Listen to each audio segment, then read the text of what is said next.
Hey Brian, is it too late to submit a farming question clip for today? The gameplay clip day is just, you can submit even during the class. Nobody's even submitted yet, so at least not until the last hour. So feel free.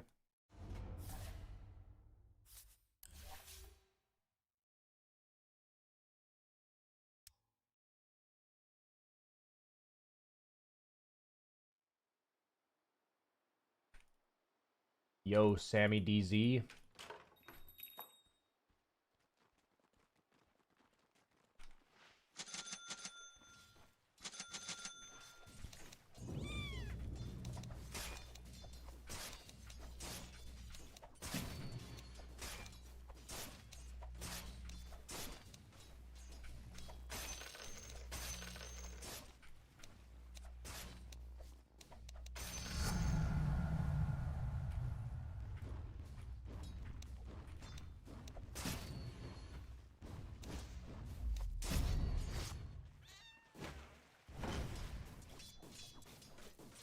How was your time with the educational Smurf game? It was good. I think the video will accomplish what I was trying to accomplish. So I think with educational Smurf games, it's just important that I have an idea of what I'm trying to convey with the video, such that my ability to teach is kind of more isolated from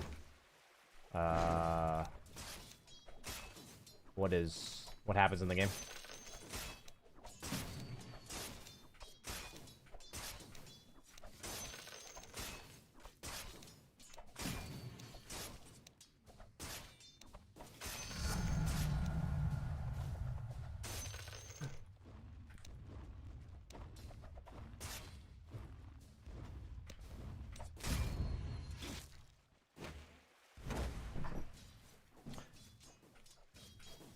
What's thy win rate on Jug? It's been a long time since I actually played this hero. What is my win rate on Jug? 53%.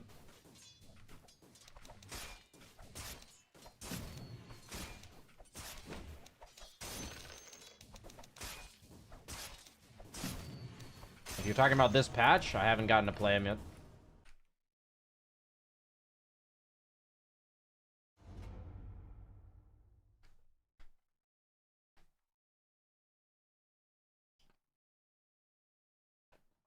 I don't really get to play carry much, sadly.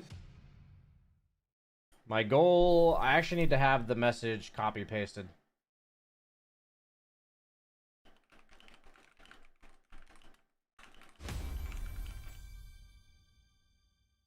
There we go. I got the message copy pasted.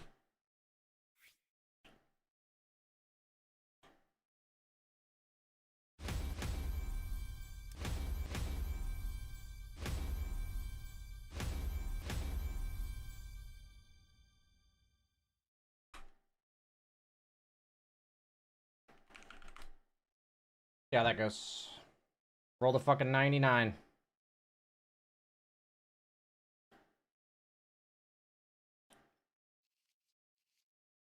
No response. Oh, he's gonna roll. He rolled a fucking 1. He rolled a fucking 1.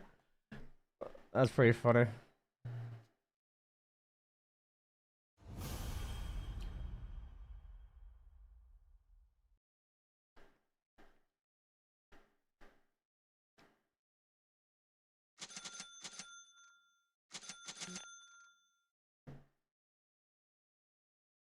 Yeah, together we add up to 100.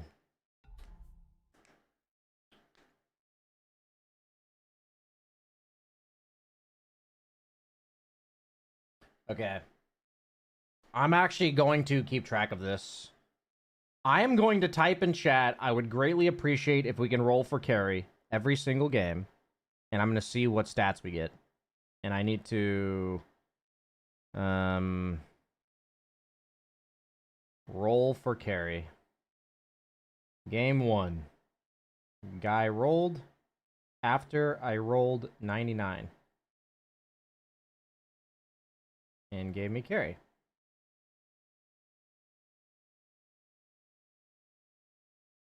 Okay. That's game 1.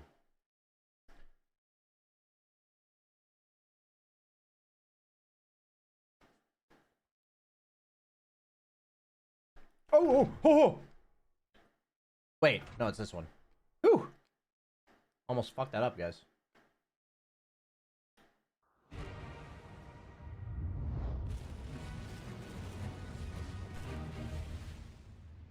What are you eating? Raspberries.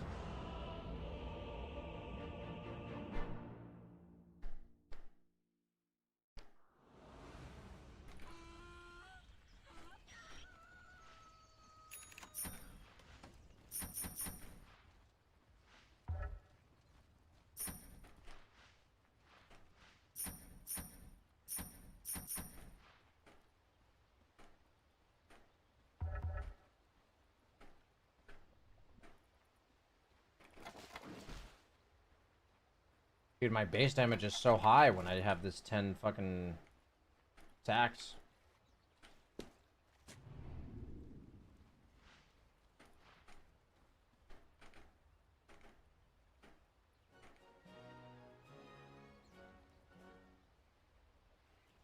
The silencer's a fucking giga chat, huh?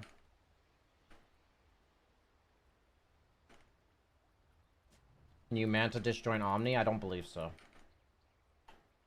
I don't think Manta lasts long enough.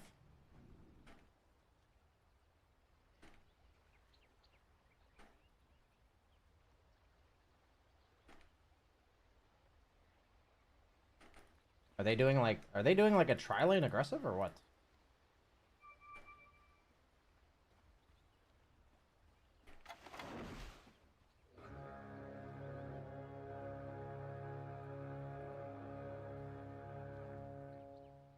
No. Primal's just down there.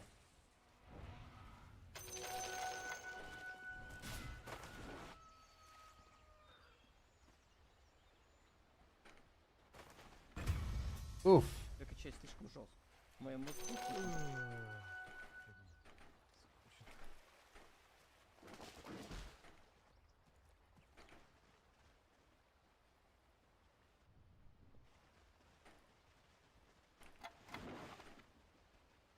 A's top, huh? Okay.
Nice.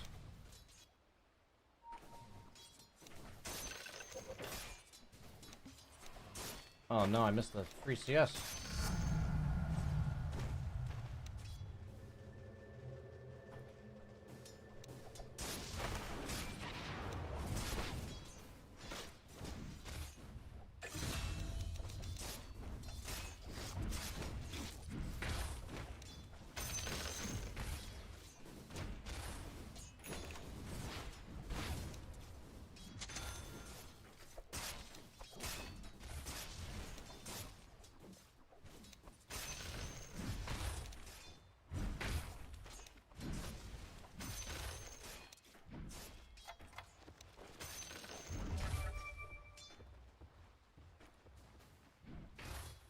Close. Okay.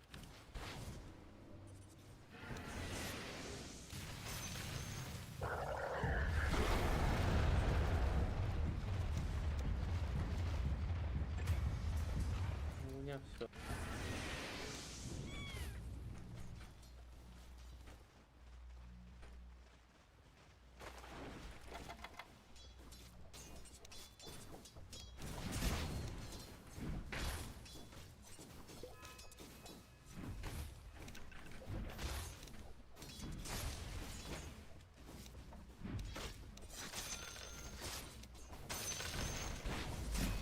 Подойду.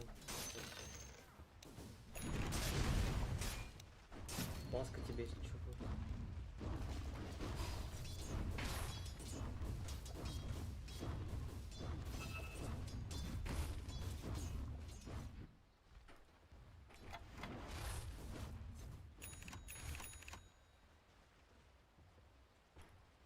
You can unblock this. The lane seems to be really far up all the time.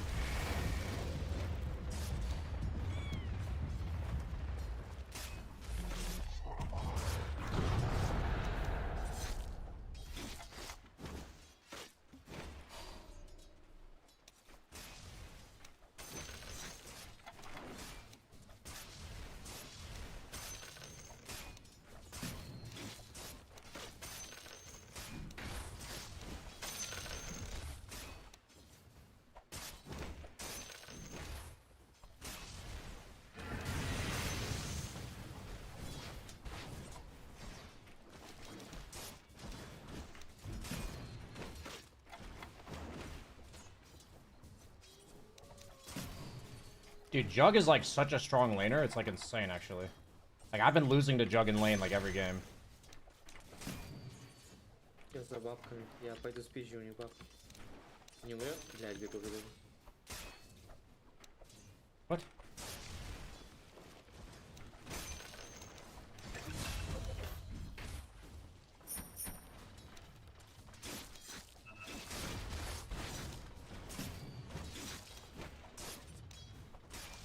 И...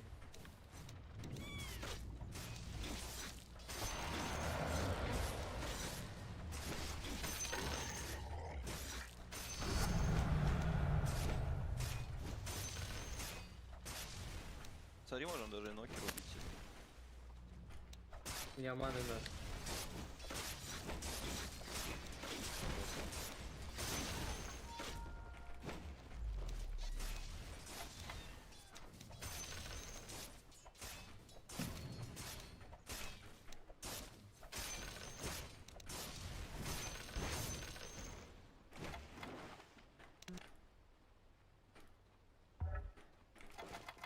Ah. That actually sucks.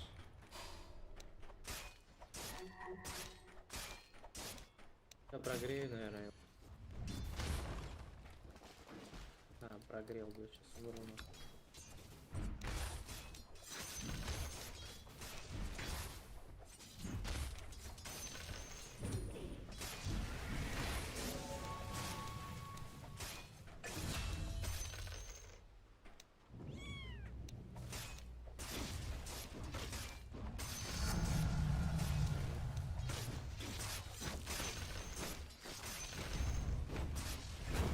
Да, блядь, я нажимал, сори, брат. Страйк прилетел, я нажимал уже на развороте, только вот мана. Сет. Как я не знаю.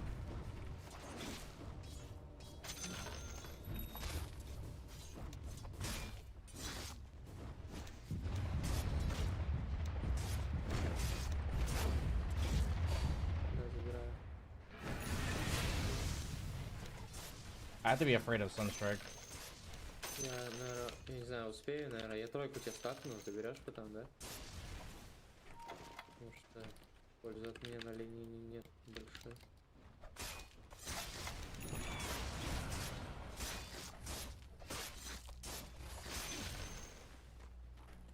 А, сейчас, подожди. Блядь. Бля, меня не отстреляло. Я стакал, я все сказал.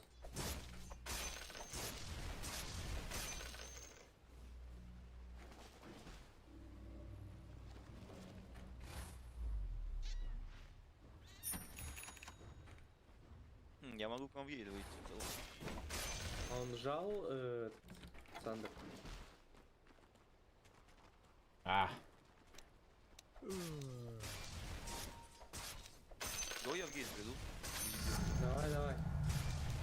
Он, наверное, уйдет, и видишь, он уходит.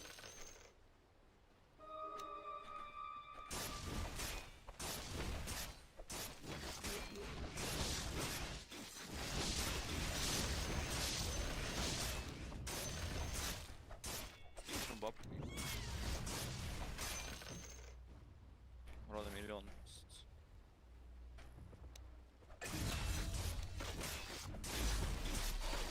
Там парад есть еще так.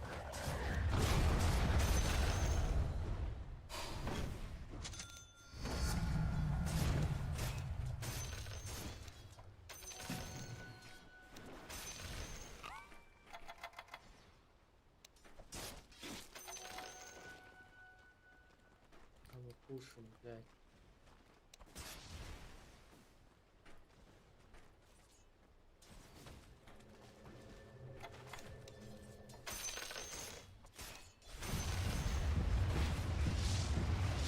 I might be in trouble, top.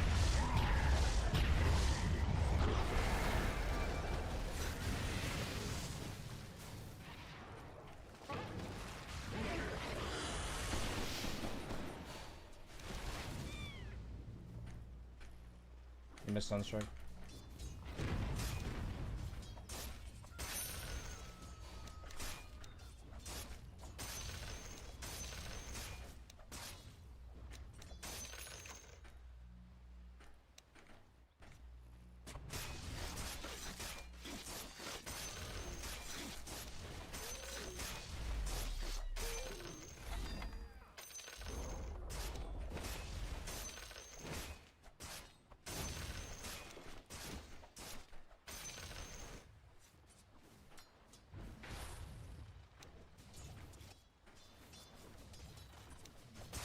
Oh, come on, dude. Я лес пойду за стаком. Так, Джаги. Так, стак.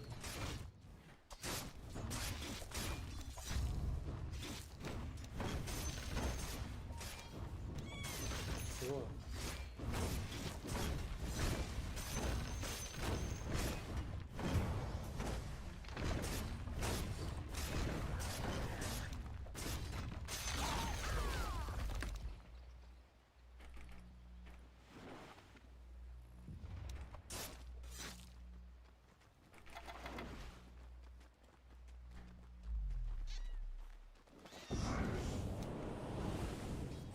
Ну, не хватит нам.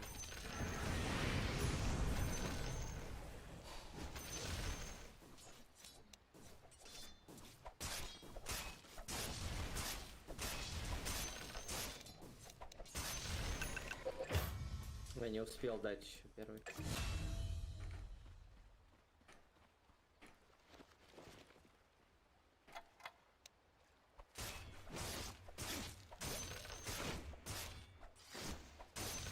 Damn it.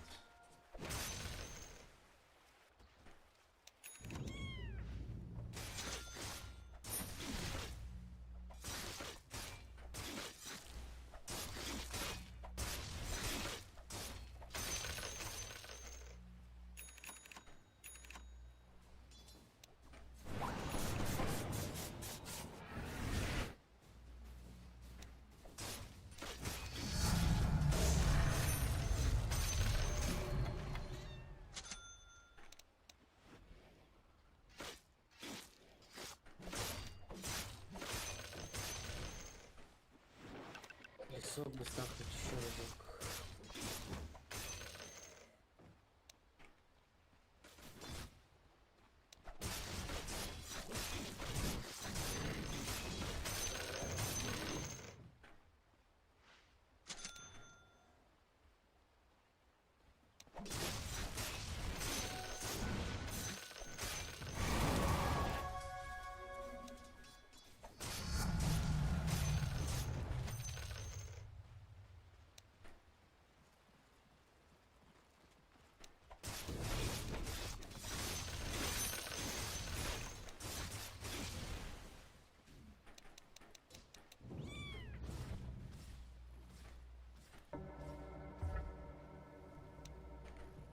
14 парня.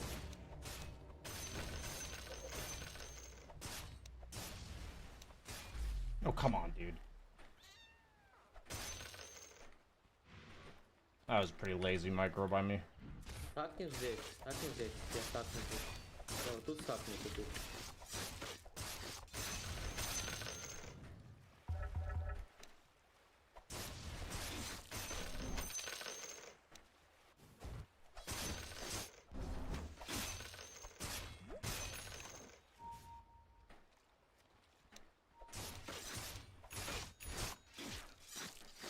Работа.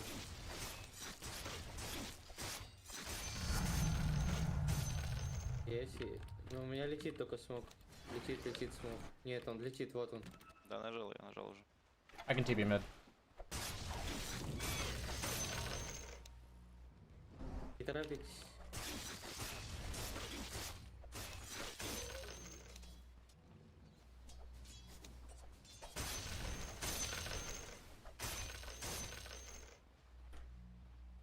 Если что, инста жму глобал под агро. Чтобы этот...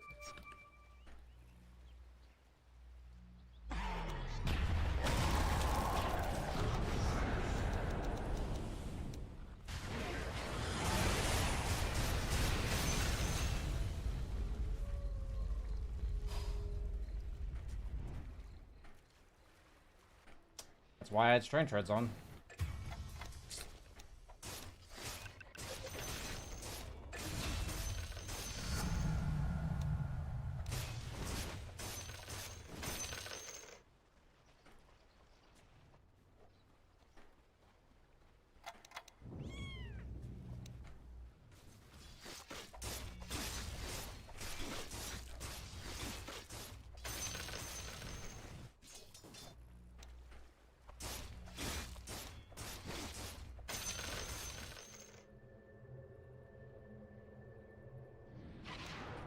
Это соляру или агоним, парни?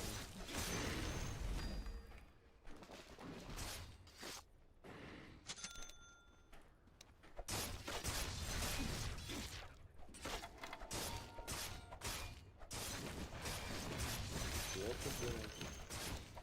Дефнуть.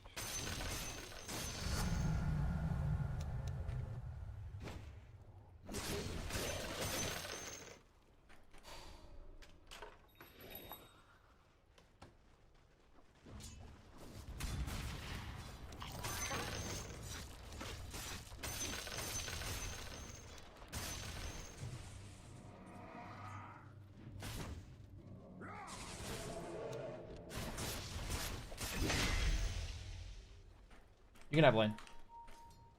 Oh, never mind. I was gonna go jungle. I didn't get a single game like this all weekend. I played like 7 games this weekend. Like a single game where my teammates like let me farm and they 2 секунды. like made plays.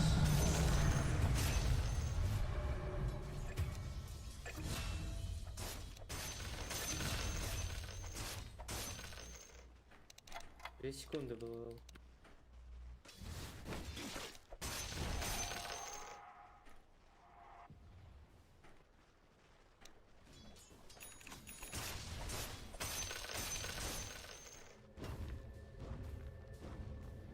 Арканы тебе дам.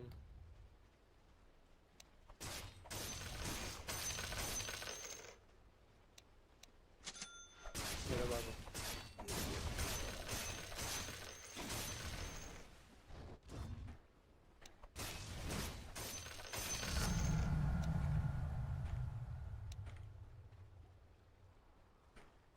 Да, блядь. I mean, I love this type of gameplay. Like, this is my dream. Живешь, что ли? This is what I love about Dota. Страйк уже. I just never get to do this.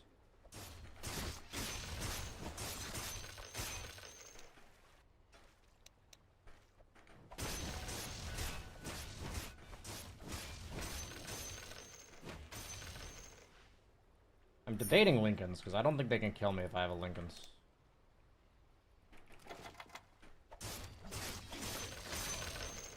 Какие что ли хотят? У них 2 смоков. Дали смог, парни. Можешь можешь забайтить как будто.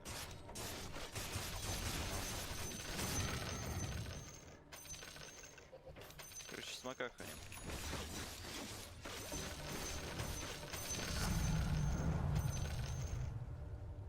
I'm ready to fight if you guys are.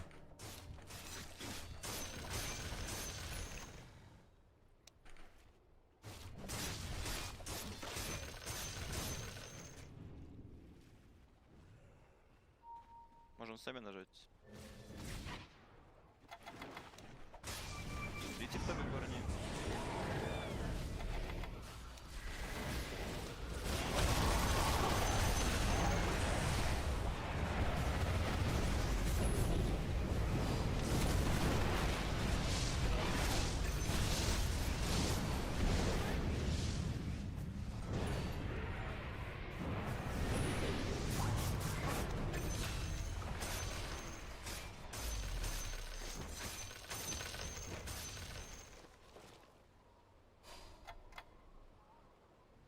Actually, I'm gonna TP here.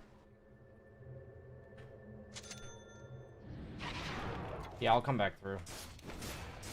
I'll go bottom. I should have stayed. That's my bad. Didn't consider Tormentor. Гира, задуемся здесь крипов, давай. I'm gonna do this camp and then I'm gonna go through the portal. Задуй, пожалуйста.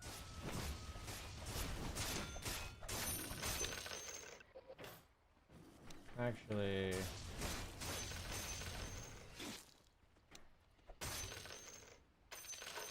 Ah, shit. Whatever. Сейчас я Into дам the первый room. задуешь. I was gonna unmark that to sell.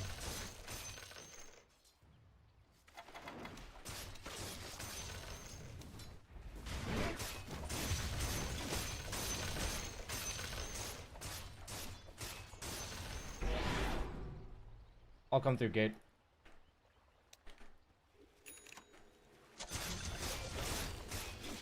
Он здесь вижен поставил. Он здесь вижен поставил, походу.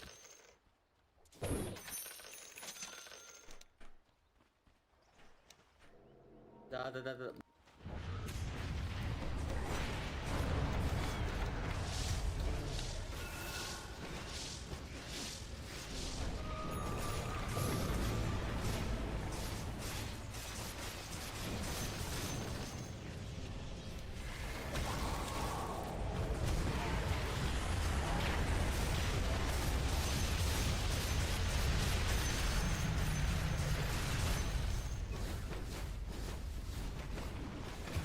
Ah! Where's my axe? Is that not a... is that not a two-man call right there? Oh, he didn't have blade enough. Oh, that's not the right guy to call. Okay.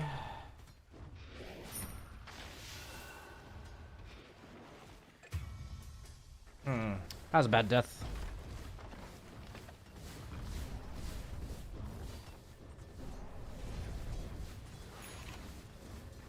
That was a very bad death.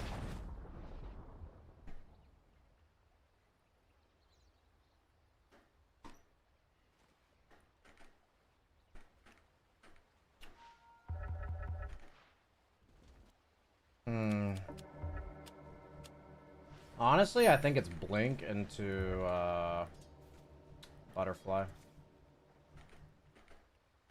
Blink, butterfly, Ags, I think.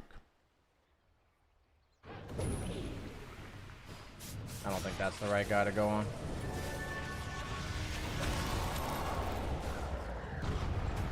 Yeah, it's just a throw.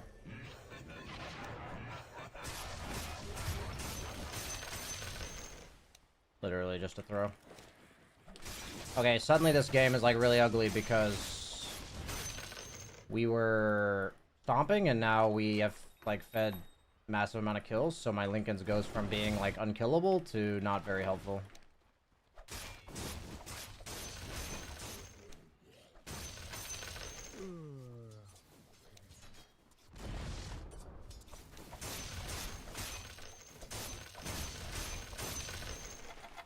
I think I still go blink.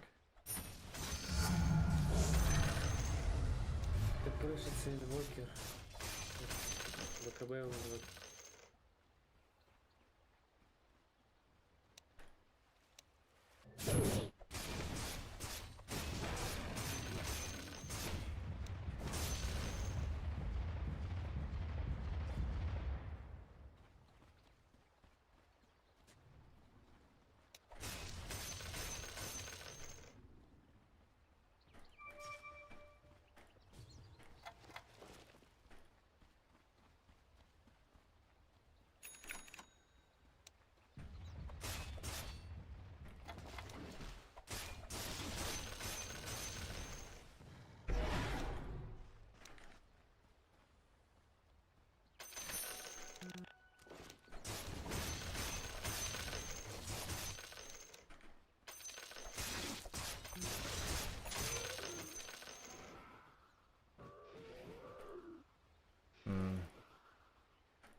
Let's go with Axe B, Kibby. Yeah, it's just really hard to get there. That's my bad for TPing away at 20 minutes. I cost us that Tormentor.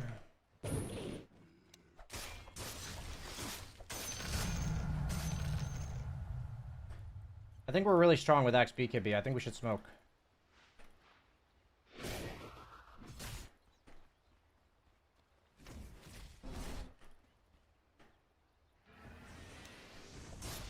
Can we smoke Axe BKB and target Invoker?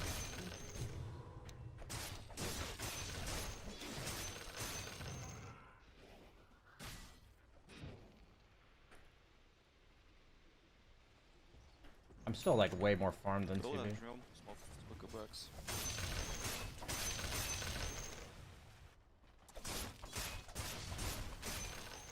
Can we smoke?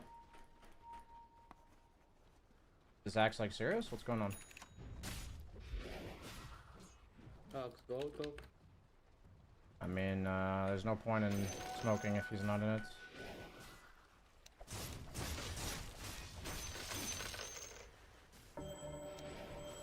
Не Рошани, ну блядь. I mean, Axe isn't doing anything, so it's impossible for us to do anything. I'm gonna trade tower. Просто на. Not sure why Axe is not doing anything. Ладно, что вы делаете? Кира, дувани туда нахуй, разулю.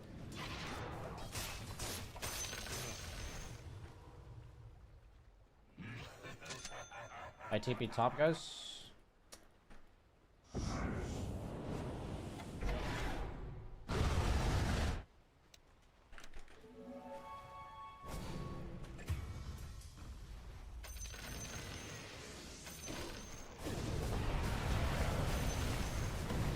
Блядь, ну пиздец. Нет, это I don't know what the fuck's going on, dude. что случилось?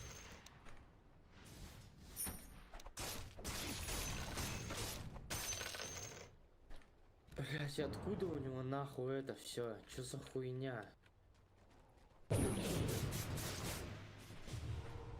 I don't know what's going on this game. We had like a clear window to smoke and we just didn't, so that's odd.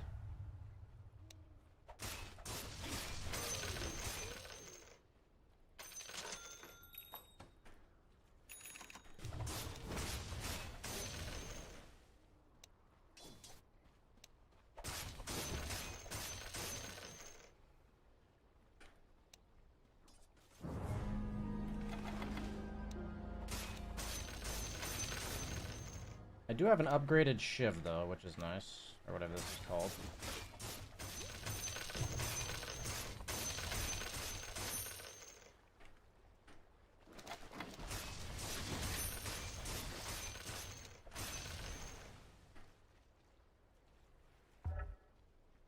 Только не заблочь. Макс, подуй.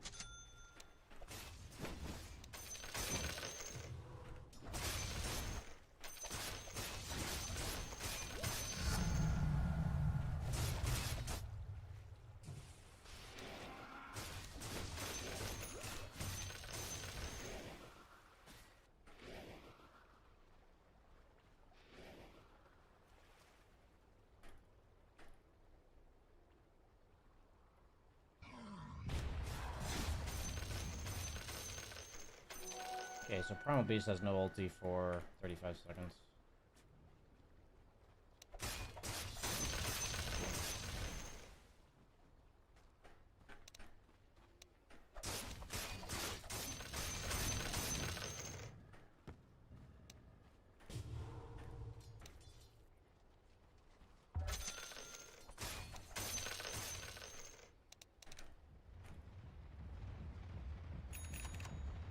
I feel like my Axe got like really mad about something and then just stopped playing.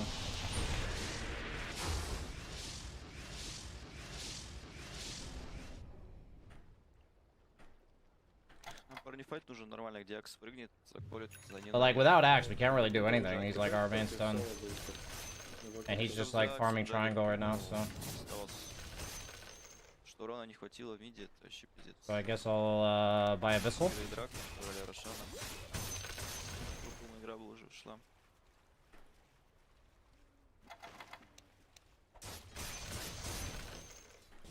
Джаггера пиздец урон на самом деле, у него нормально слотов. Да, они здесь. Ладно, против.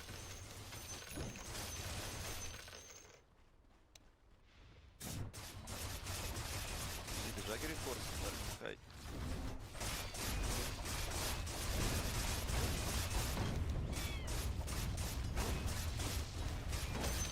Рокер такой, кстати.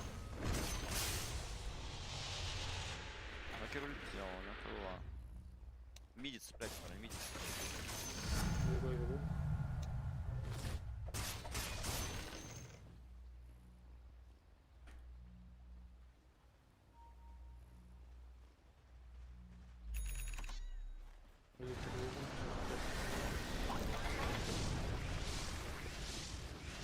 Бойте бабку.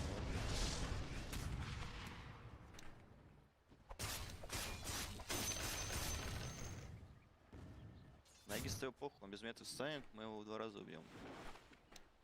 Главное найти просто норм-файт.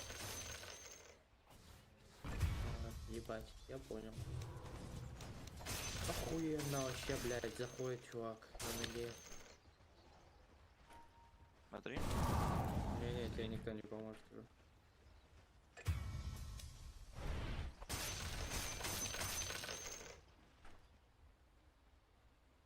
Вот мету, блядь, меня прожал, я в ахуе.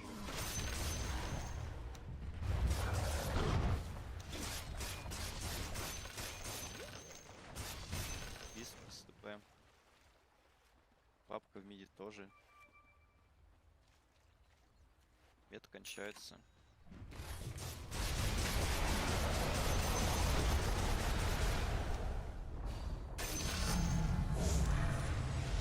Да, я первый. Джаггер делает, да, пиздец. Можем сейчас смог нажать, пойти искать их. У тебя есть? Есть штуки, ебать. Вон в топе аппарат.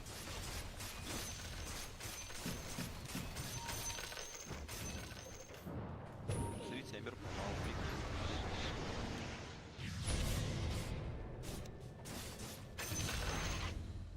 Можем еще смоки прожать сейчас, парни. У них такие вот инвокер здесь. 5 5. Блядь, у меня вижен далеко. Is my axe like not able to go or what? Hmm. Ак, на за место стиков, держи за место стиков, Ак. Да блядь, ну.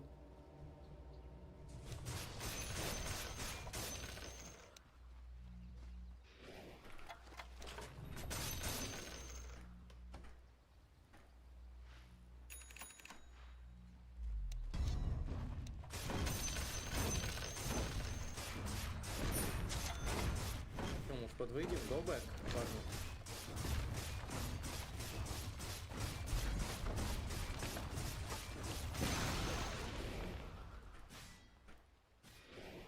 Они же сейчас начнут, походу.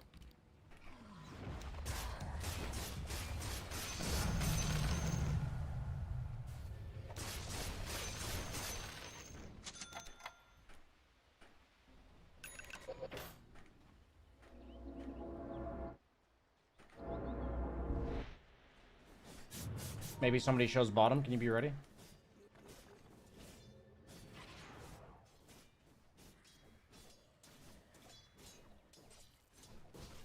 Локер в миде. Я видел зашел. Тебе пизда. Ну, не знаю, зачем ты это делаешь. This guy's fucking dead. Улетели.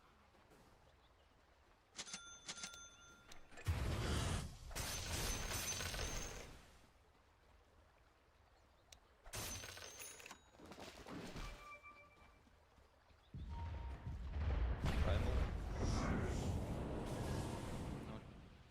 I'm not fighting that. Не, пиздец. Метку вжали. Что ждали опять?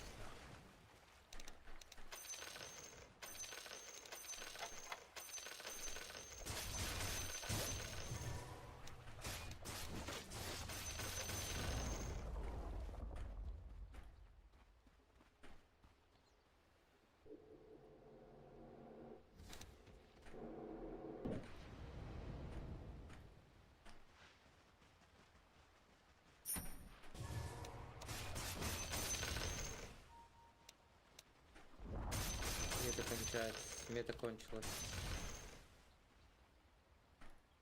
I'll just say buyback, I think. Все, мета кончилась. Парни, гоу, пожалуйста, надо, но это же ебать момент.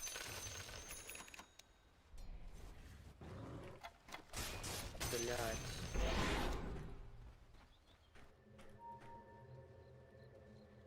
My TP's really long.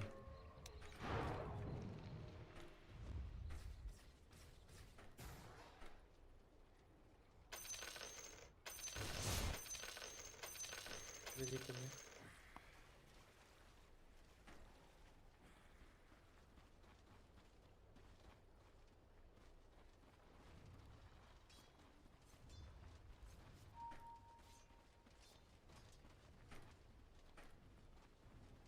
Подрушу играть надо. По Ферию завариваться. Я давай сам.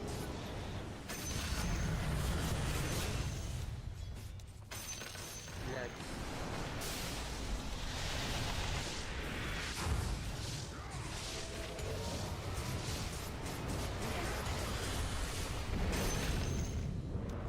I don't care. That guy needs to die. Хай форс.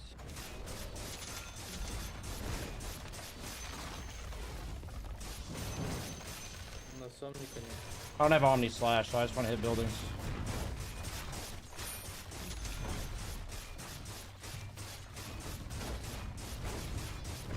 Без вайбека получается.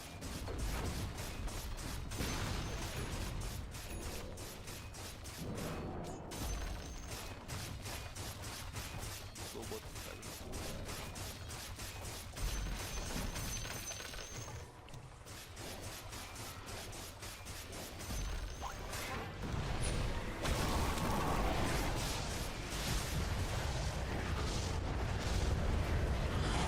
Wow. I don't have buyback. Can you guys clear top wave? It's a big problem. I didn't think they could kill me. Идите нахуй. Пиздец, я не успел, у меня лотус 1 секунда была. Да я дал там. I straight up just didn't think they could kill me. Блять, тут щит лежит, если чё. Курьером не могу задонать. He's going Ags. Слышишь? Эмбер, забери, я курьером их. Overconfidence is a brutal killer, boys.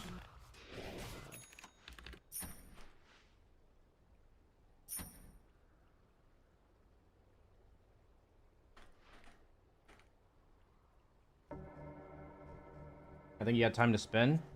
Yeah, I didn't respect their ability to kill me. Like, I straight up wasn't even considering them trying to kill me there. So, I didn't react because I didn't expect it at all. Because at that point, it's not like a reaction time, it's a processing time, right? I have to process that they're going on me, and then I have to react, but I wasn't thinking they would do that at all. Like, I wasn't even remotely considering that. That's just kind of a result of not playing very much carry for the last month or two. I need to try to farm buyback if possible.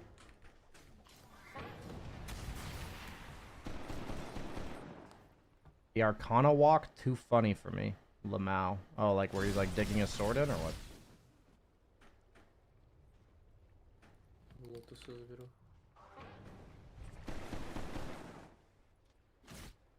My Battle Fury? The build-up is better. The cornucopia at that stage of the game is like really nice.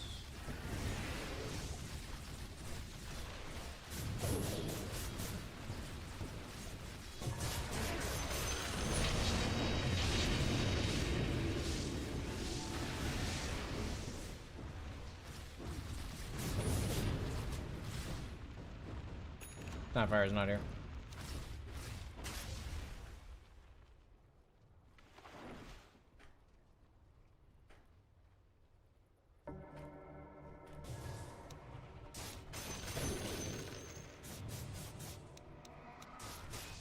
I don't think there's a better tier 3 neutral than the one I have. I'm trying to farm buyback, guys.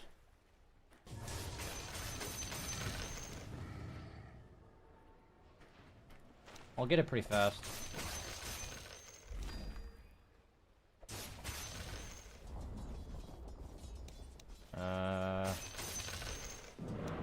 Almost certainly the health or the base attack time. Они бот, наверное, что ли. Можешь подкинуться осторожно. Думаю, Джаггер форсит.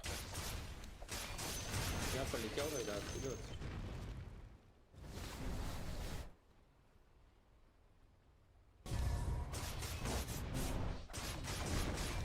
Я финал.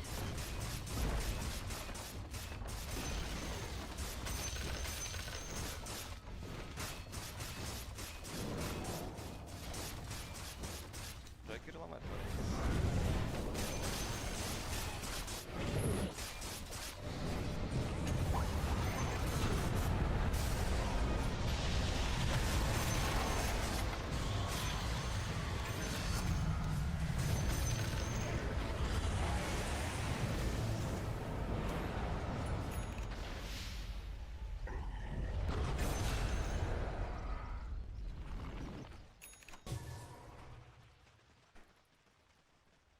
Cool. Дайдал все купил. I don't even know what his shard does anymore. That's so bad, actually.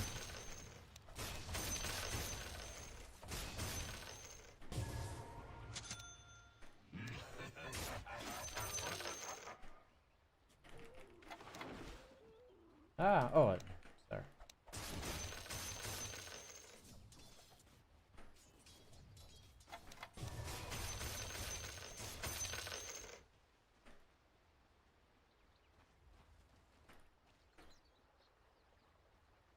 Yeah, I'll go ahead and buy the point booster and send it to base. Руна хорошая, что не только руна хорошая.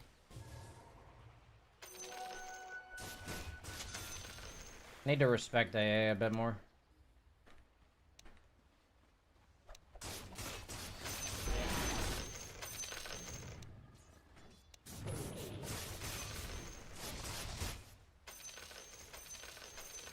We don't have axe.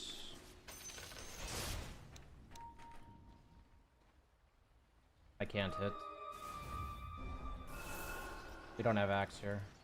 Да, мы не можем. Да.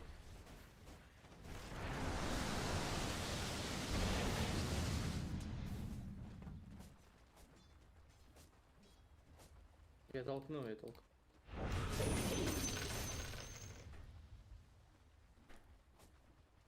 don't want to bait them to. Дай лотос кому-нибудь.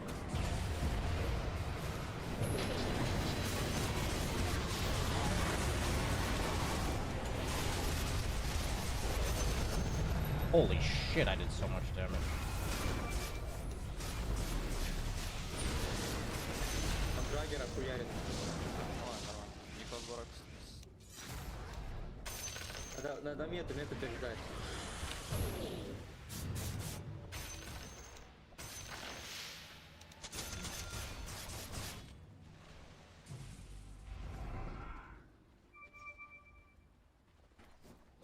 Осталось.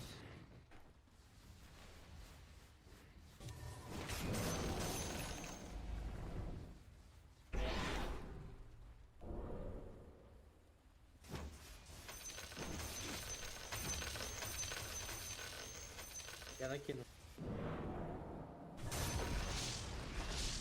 Всё, по съёбкам, бля. У нас байбеков нет. He's on me, he's on me. Блядь. Беги, Есть лоб сзади. Нету.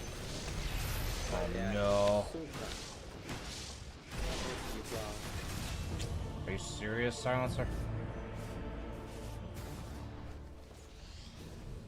Well, guys, if we don't lose in the next 90 seconds, we win the game. Я вышел. Блокер байбекнул.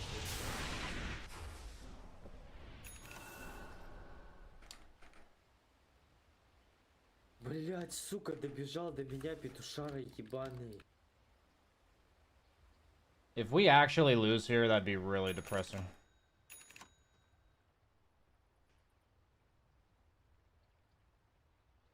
Can you pick up a bounty? If you get 2 bounties, I'll definitely have buyback. Nice, I have buyback. Wait, what? Oh, 30 gold, 30 gold. 28 gold. It'll be fine. I'll have buyback for the push, guys. Just buy tier 4s. I'll have buyback. Please don't die. Please don't die on silencer.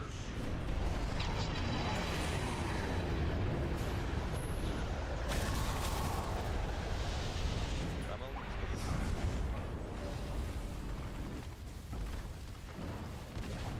If they commit, I'll buy back.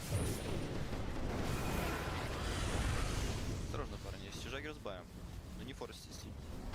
Они трон сломают, надо хуяриться. Какой трон? У нас вообще Жаггер.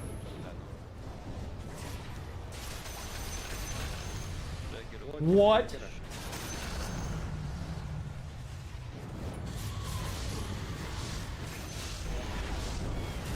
Праймал здесь, парни, праймал здесь. Трон падает.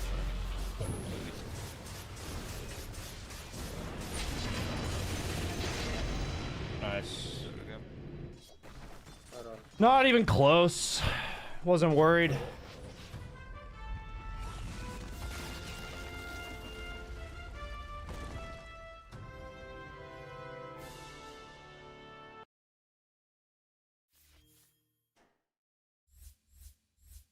No worries, guys. No worries. Easy game.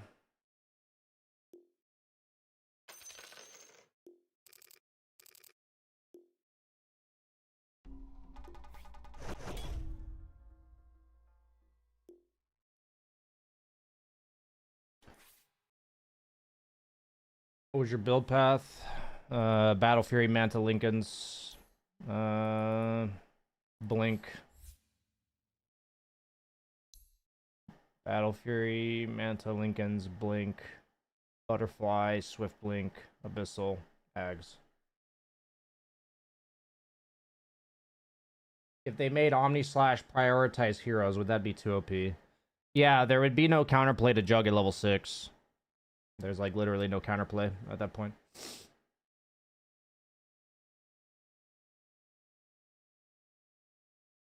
Why wait till level 25 to get it maxed? Because it felt like my Blade Fury had to be a reactionary spell that game. I didn't really want to use it to farm.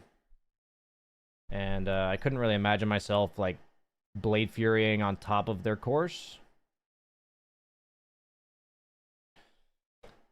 The problem with that game was it took long enough that I don't really have time for another before my class starts.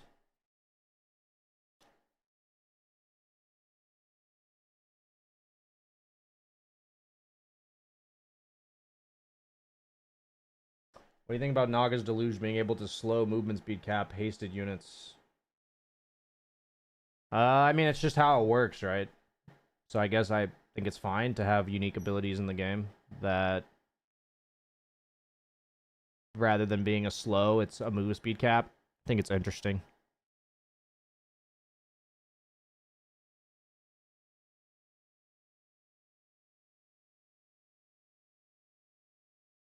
I had an idea to let the Ags make Omni prioritize heroes, and then Valve should then remove the ulti bonus damage. I'm not sure why we want them to remove the Omni slashing the creeps. I think it's like a part of the hero. I'm curious why we want to do that, actually. Why no Mjolnir? You don't have any mana regen if you go Mjolnir. It's like all about the build-up, right? It's all about, you know, what you do at that stage of the game if you have it. You have to go like Falcon Blade or Soul Ring or something. You just don't have mana, and it's way worse for Ancients.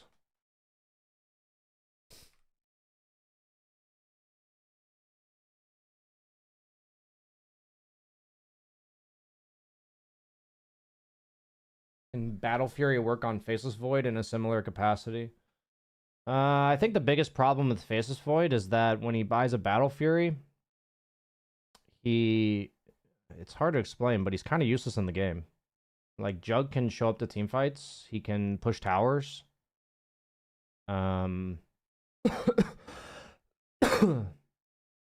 Jug's like a naturally like stronger laner as well, so then you kind of like, what ended up happening that game on Jug is like the same thing that's happened to me when I laned against Jug, which is just he walks up to the creep wave, hits it, and then walks away. It feels like pretty unplayable as the offlaner. You harass the guy, you spend like a third of your health, he spends half of his health, and then he healing wards. It feels very hard to play against Jug right now. Like, I lane against it twice in the last few days. And it feels like there's really nothing you can do. There are, like, offlaners who lane well against Jug, for sure. Like Axe and Legion and stuff. And I think we're at the meta point where if your offlane hero isn't good against Jug, you can't really pick it. To be honest. I think that's kind of where we're at, actually. I do think Jug might be the best carry in Dota right now.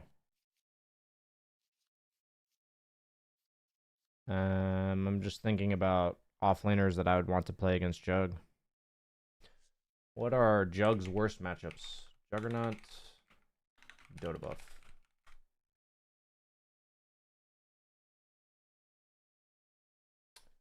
Worst versus. Wait, he's best versus Slardar? Jug has a high advantage versus Slardar? What the fuck? Jug's win rate right now is 54%. Wow. I mean, this is like all brackets, of course, but... So he's bad against Visage, apparently. I guess the...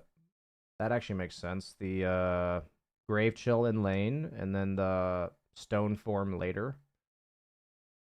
He's bad against Visage, Doom. Okay, so honestly, I might consider trying some Visage again. I'm going to put Visage in there. Night Stalker makes sense.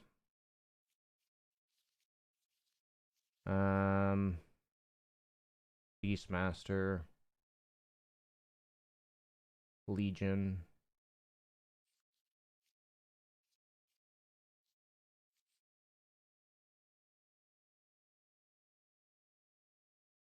Razor, apparently. I'd be down to try some Razor.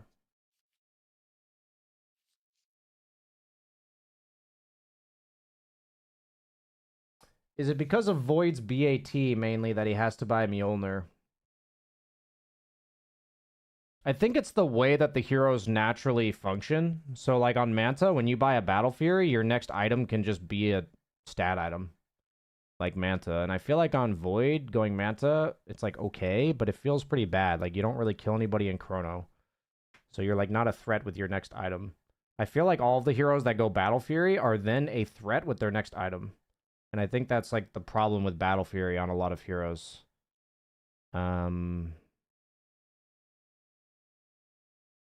Is that they can't kill anybody with Battle Fury plus one item. Wouldn't Mars be good versus Jug? In theory, yes. In practice, no. Because what Mars is bad against is BKB. So, what Jug has is a free BKB. Is this for Kez? This is for Jug. I don't have time to play another game tonight before the class starts. I do a Monday class every week. That's going to be part of my stream. I intended to start my stream a bit earlier than I did today, but my meeting with the people that helped me run the Dota Dojo went a bit long. So I guess we're just going to chill for a bit. And then after the class, I'll play 1 or 2 pubs. Will the class be live? Yes. So I do a class on Mondays with members of the Dota Dojo Plus tier that we go over replays that they submit. Spend like 5-10 minutes on each person. The class is meant to last about 45 minutes, but last week we made it longer. This week will probably be more along the lines of 45 minutes. Why does Mask of Madness Void feel so bad nowadays? I think the problem with Mask of Madness Void is that you get booted out of lane. And I think the most important thing about carry right now is that you don't get booted out of lane. That's been my... I honestly haven't played enough carry to say that for sure, but when I play off lane and the carry is allowed to stay in their lane, I feel like I just lose the game. Like, straight up. So for me, it's something where, honestly, now that I'm like articulating this, I'm gonna pick more Doom. Because you know what hero fucking boots the carry out of lane? Fucking Doom. That hero boots the carry out of lane, no question. I'm gonna try some Doom, actually. I'm gonna try Doom and Razor. Doom and Razor are gonna be my offlane picks, actually. I'm now thinking about how my losses have been going. Doom, Razor, I like Night Stalker, but he doesn't necessarily boot the carry out of lane. Legion's kind of okay at this. Visage is okay at this as well.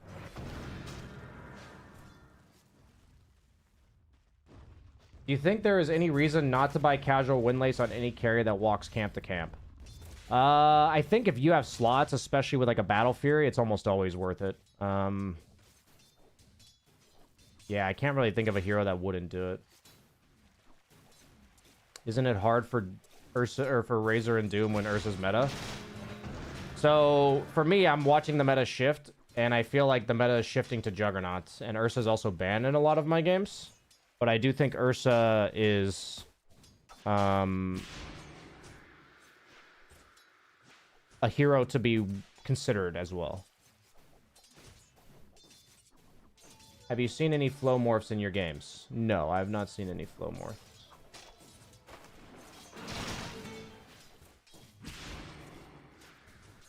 When is the class starting? It starts officially in 25 minutes. I'll probably start a bit early since we're just chilling here. It's in the title, but we are on a new schedule. For people on YouTube, you won't be able to see it in the title. But you can go to my exclamation point schedule in my Twitch chat. This week specifically, I won't be streaming Thursday because I'm going to Disneyland with my girlfriend and my mom. So the most important ladies in my life are going to Disneyland. So that's going to be really exciting. Honestly, I'm super looking forward to that. But aside from that, I will be here Monday through Thursday every week. With the new schedule, it's more Western Hemisphere friendly. It's more Western Hemisphere friendly. We will be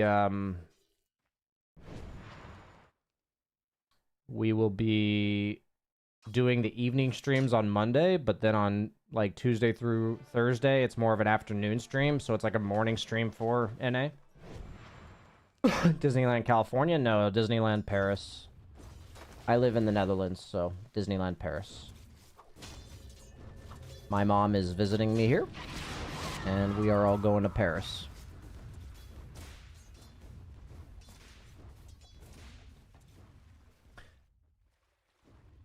I have a discussion topic for y'all. Don't you think the pick system should change? Like, instead of 2-2-1, make it 2-1-1-1-1? I think that's fine, actually. The only concern would be it would extend the duration of the pick stage. But maybe if they gave less time.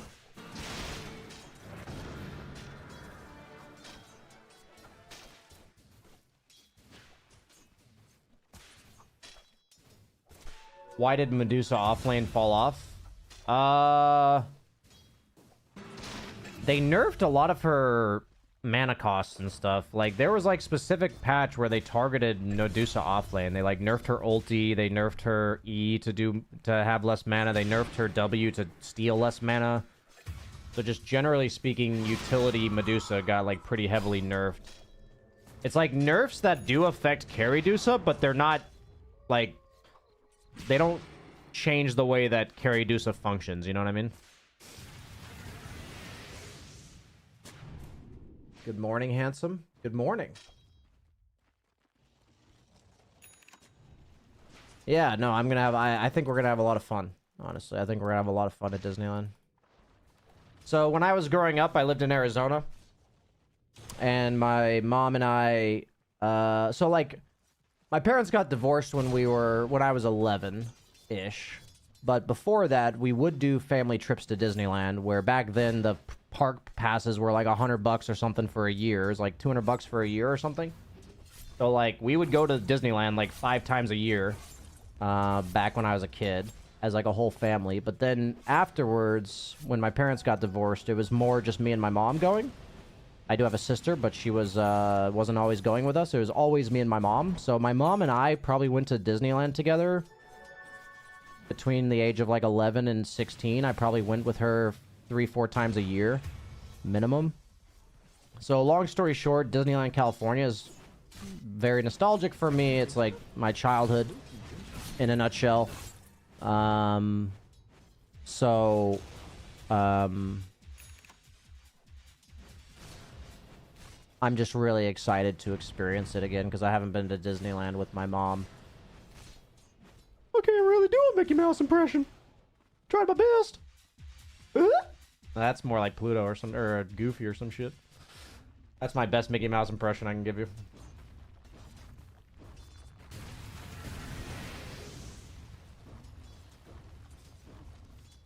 You worked on the soundtrack for the Spider-Man ride? That's fucking cool, dude. Yeah, I've been to Disneyland Paris one time. But my mom's never been, and my girlfriend's never been to Disneyland at all. So, for me, it's like all the things that mattered to me the most from my childhood and all the things that mattered to me the most when I was a kid combining. So, the trip's gonna mean a lot to me. I'm just really excited to go with them. I'm really excited, to be honest.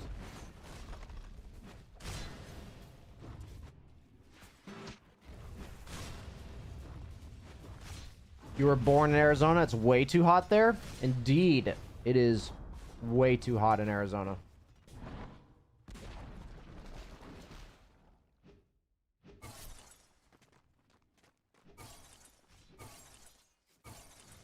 Let's see if YouTube chat has anything to say. I haven't really been looking. Did you watch Pereira versus Ankalaev? I assume that's like UFC or something. I don't really watch UFC. In your opinion, what separates lower mortals from the top 100s? I'd say a lot of it's consistency. I think it's like mental fortitude and consistency. Like, to some extent, it's honestly like almost attention span to some degree. Like, they're able to just stay focused at like all times and like keep an eye on the prize. I think a lot of it's mentality and consistency. There is like an element of just raw skill for sure, but I think that mainly applies to like 5 to 10 players.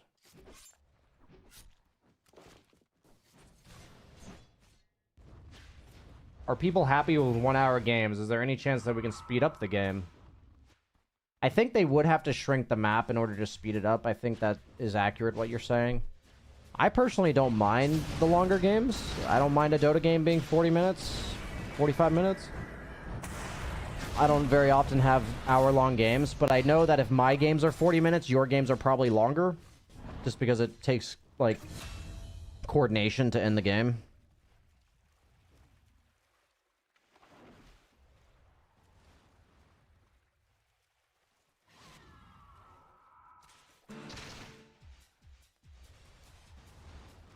Thoughts on Slark? Is he pretty bad in the meta? I put him in my C tier because I think he's fine, but he's only really good if the opponent has like dual melee offlane, I think.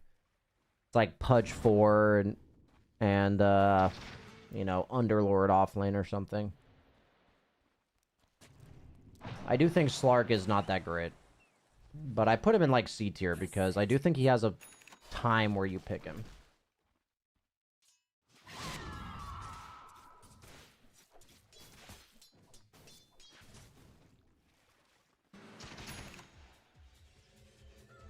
Slark's a bad laner, hence bad.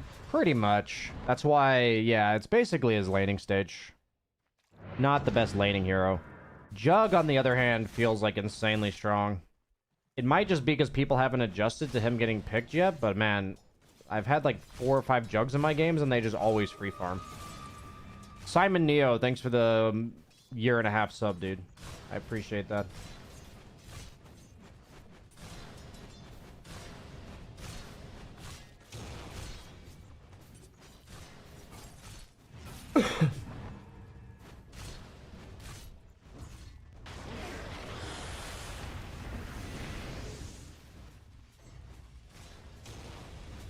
What do you guys think if they were to, like, add more smokes into the game? Like, what if the team... Like, what if you being down by 10k means you get an extra smoke? Lucy Hoff, thanks for the 14 months.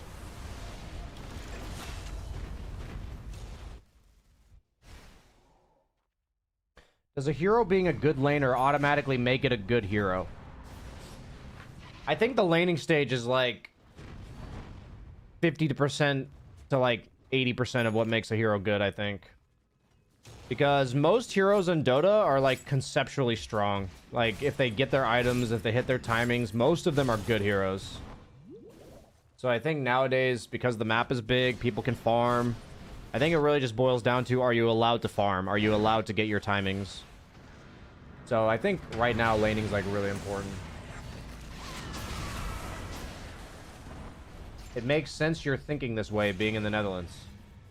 What way am I thinking so I better understand what you're saying? It's hard to keep up with what I've said that influenced you.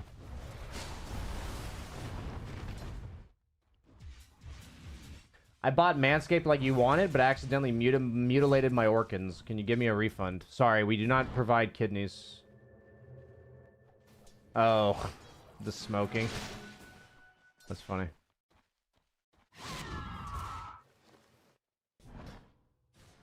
That makes sense. I had no idea what you meant, but I see. Like, from my experience, if people try to sit high ground and wait for a minute 45, they just don't have enough items. So, if, for example, if you turtle at minute 25, the enemy will just farm. Farming for items stops being an objective. Yeah, that's true. I could see that.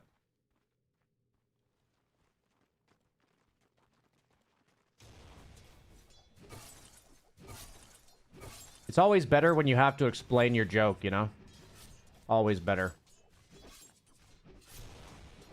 Do you think comeback mechanics should be reworked? Honestly, like, I like Dota right now. Like, the only stuff I wish Valve would do is community related. Like, something other than Immortal Draft, you know what I mean? But personally, I like where Dota's at, generally speaking.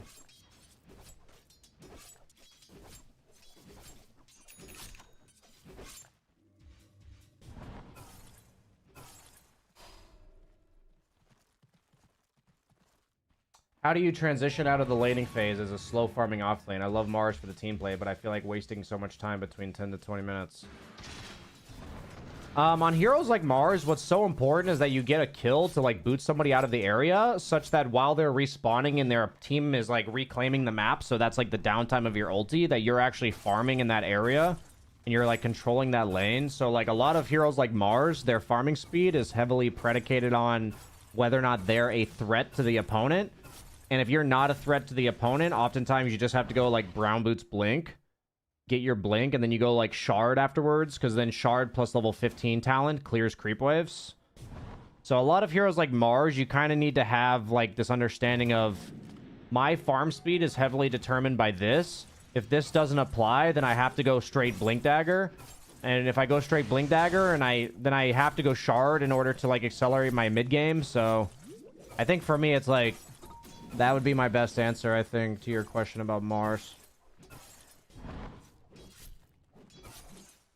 Maybe right after your laning phase, ask, like, who do I threaten on their team? Can we, like, open up that part of the map and kill them? And if I can't do that, then I probably have to rush Blink.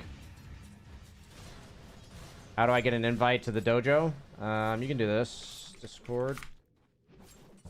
I think there's too much burst in this meta. I do think that physical damage got pretty significantly buffed with the Ghost Scepter BKB interaction being removed. I feel like Dota's always kind of been that way, though, right? Like, early game physical damage is meant to be weak, but the late game it's better. I wouldn't say there's, like... I understand what you're saying. I wouldn't say you're, like... It's, like, inaccurate what you're saying, but I don't think it's, like, a problem, per se. By Blink Rush on Mars, you mean skip Soaring? Nah, you pretty much always have to go Soaring. It's maybe worth considering, but you almost always have to go Soaring. Like, but you don't go Phase Boots. You know, you don't go anything else. It's like Bracer, Soaring, Brown Boots, Blink is what I mean by rushing.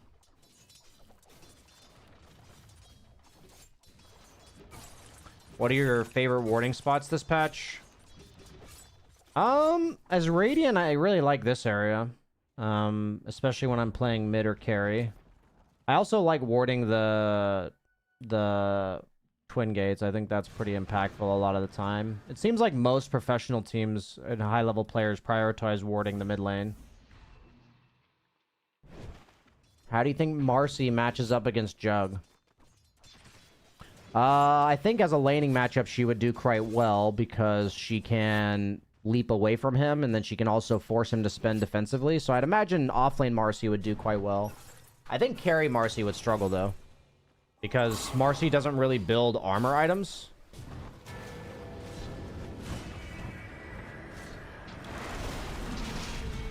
I like how this anti-mage pressed counterspell like it's gonna do anything. That was pretty funny.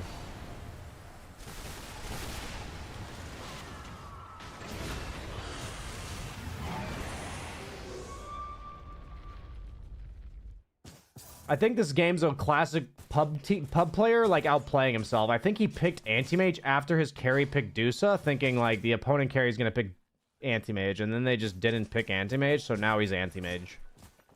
You know what I mean?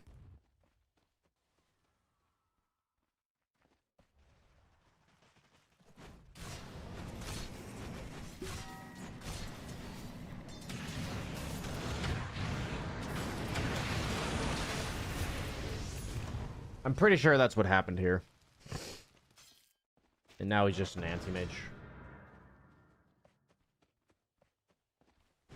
What do you think about the current slight map asymmetry? I always liked when there's like a bit of nuance to Radiant and Dire. I always liked that.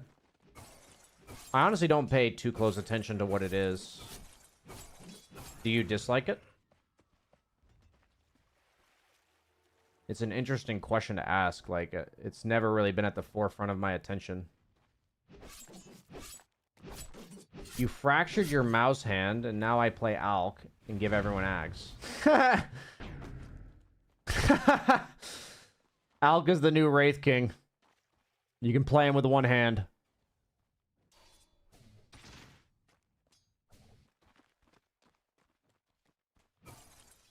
I believe they have, Sam Cham. I think I know what you're talking about, and I believe they've changed it since you are talking about. I hate how much harder it is to stack Dire Ancients in their triangle. Yeah, Dire... The stacking camps thing, I feel like Dire, this camp as well, is like really hard to stack. Why would you want to play with one hand? For me, philosophy is always left hand on the keyboard, right hand down the pants. That's always been my philosophy.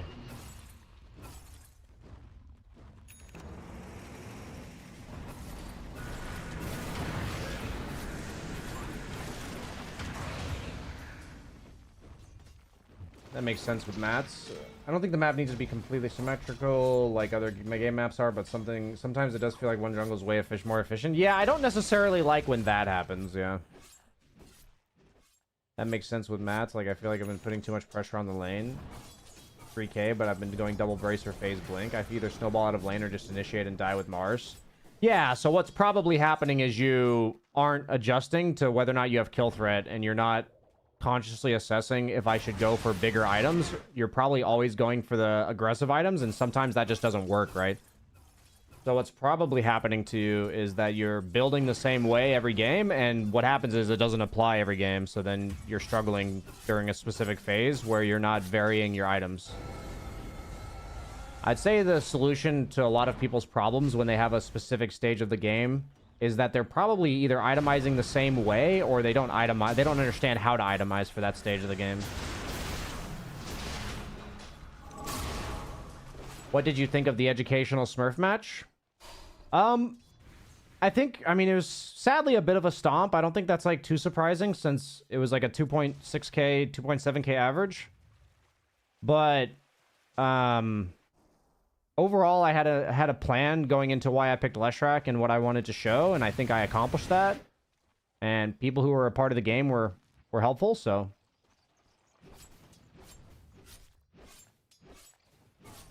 Do you think, with the Blade Form facet, do you think Jug can be a roaming position 4? There was one period in time where people played Jug position 4. Do I think it's good? Probably not, but is it, like, completely ruining the game? Probably not.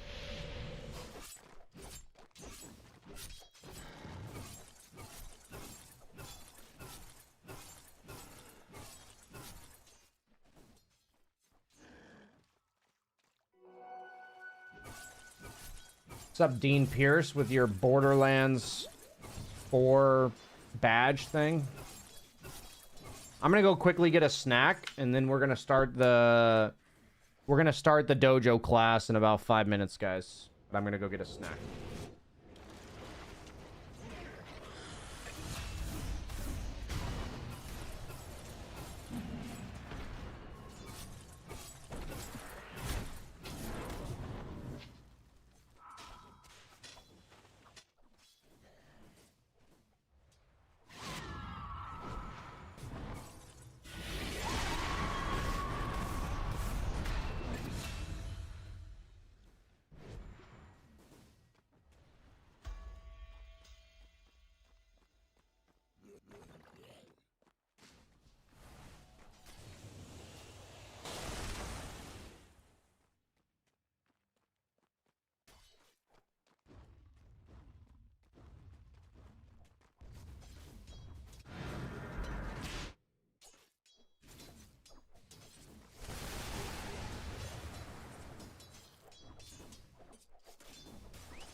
Can't hear you.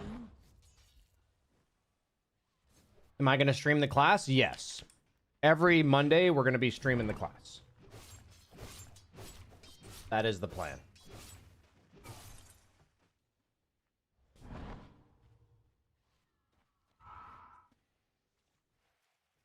I normally play position 4, and my item timings are really good, but I've been playing position 3, and I put so much emphasis on clicking the right buttons.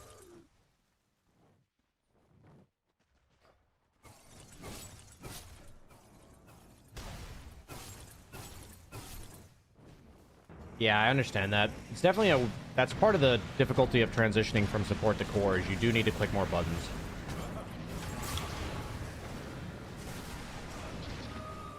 But I think that's something that, honestly, the most important thing to do is just be easy on yourself. And recognize that it's going to take some time to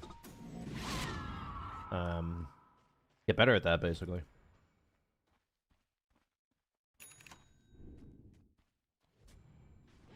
I think as long as you're not beating yourself up for that, then it'll get better pretty fast.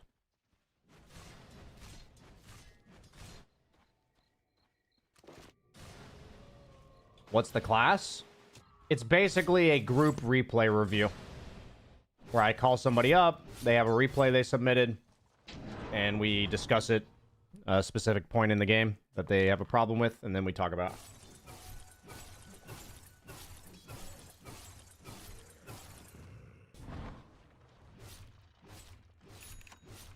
My problem is I can't stick to one role. I would ask why that's a problem. That would be my first question there.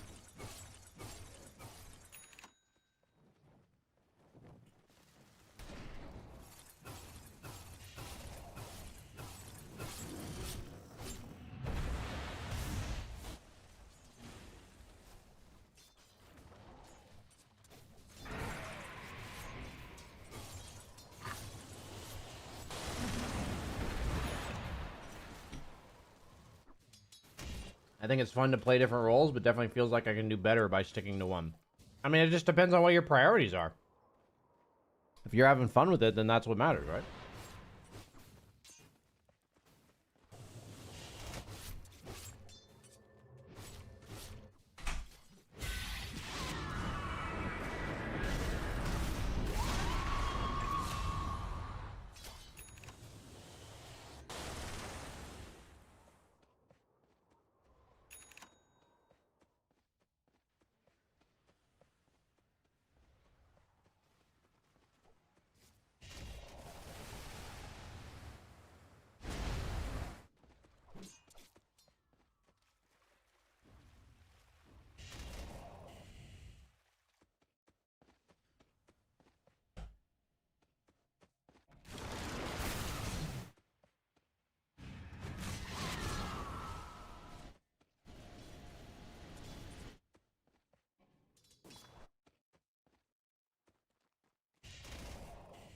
Serious question. If Koikfa asked you to coach him, would you do it?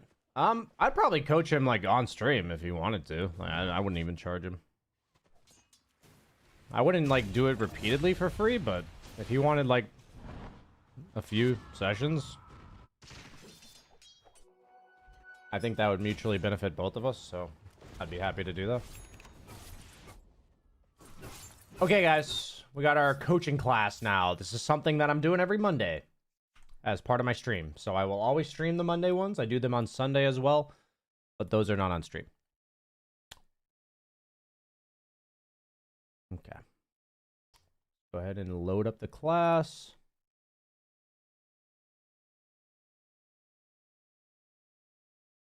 I'm going to go ahead and load the replays of the people that submitted. Will chat be read during this coaching? I will not be looking at Twitch chat, no. The benefit of being in the class is that like they're paid members, so I interact with them for this time being. Like once we start the class, then I'll be interacting purely with my class. The class will take about 45 minutes, maybe an hour. Just kind of depends on how we're feeling. There's not too many submissions today. Usually people roll some in during the class itself.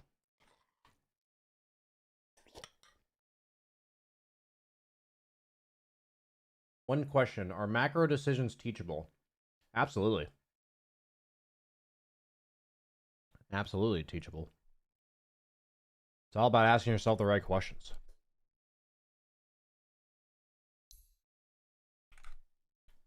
I think I just copy pasted the same ID.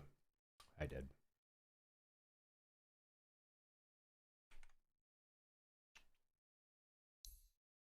Wait. I already downloaded this, didn't I? Crazy. Oh, my door's ringing. 1 second.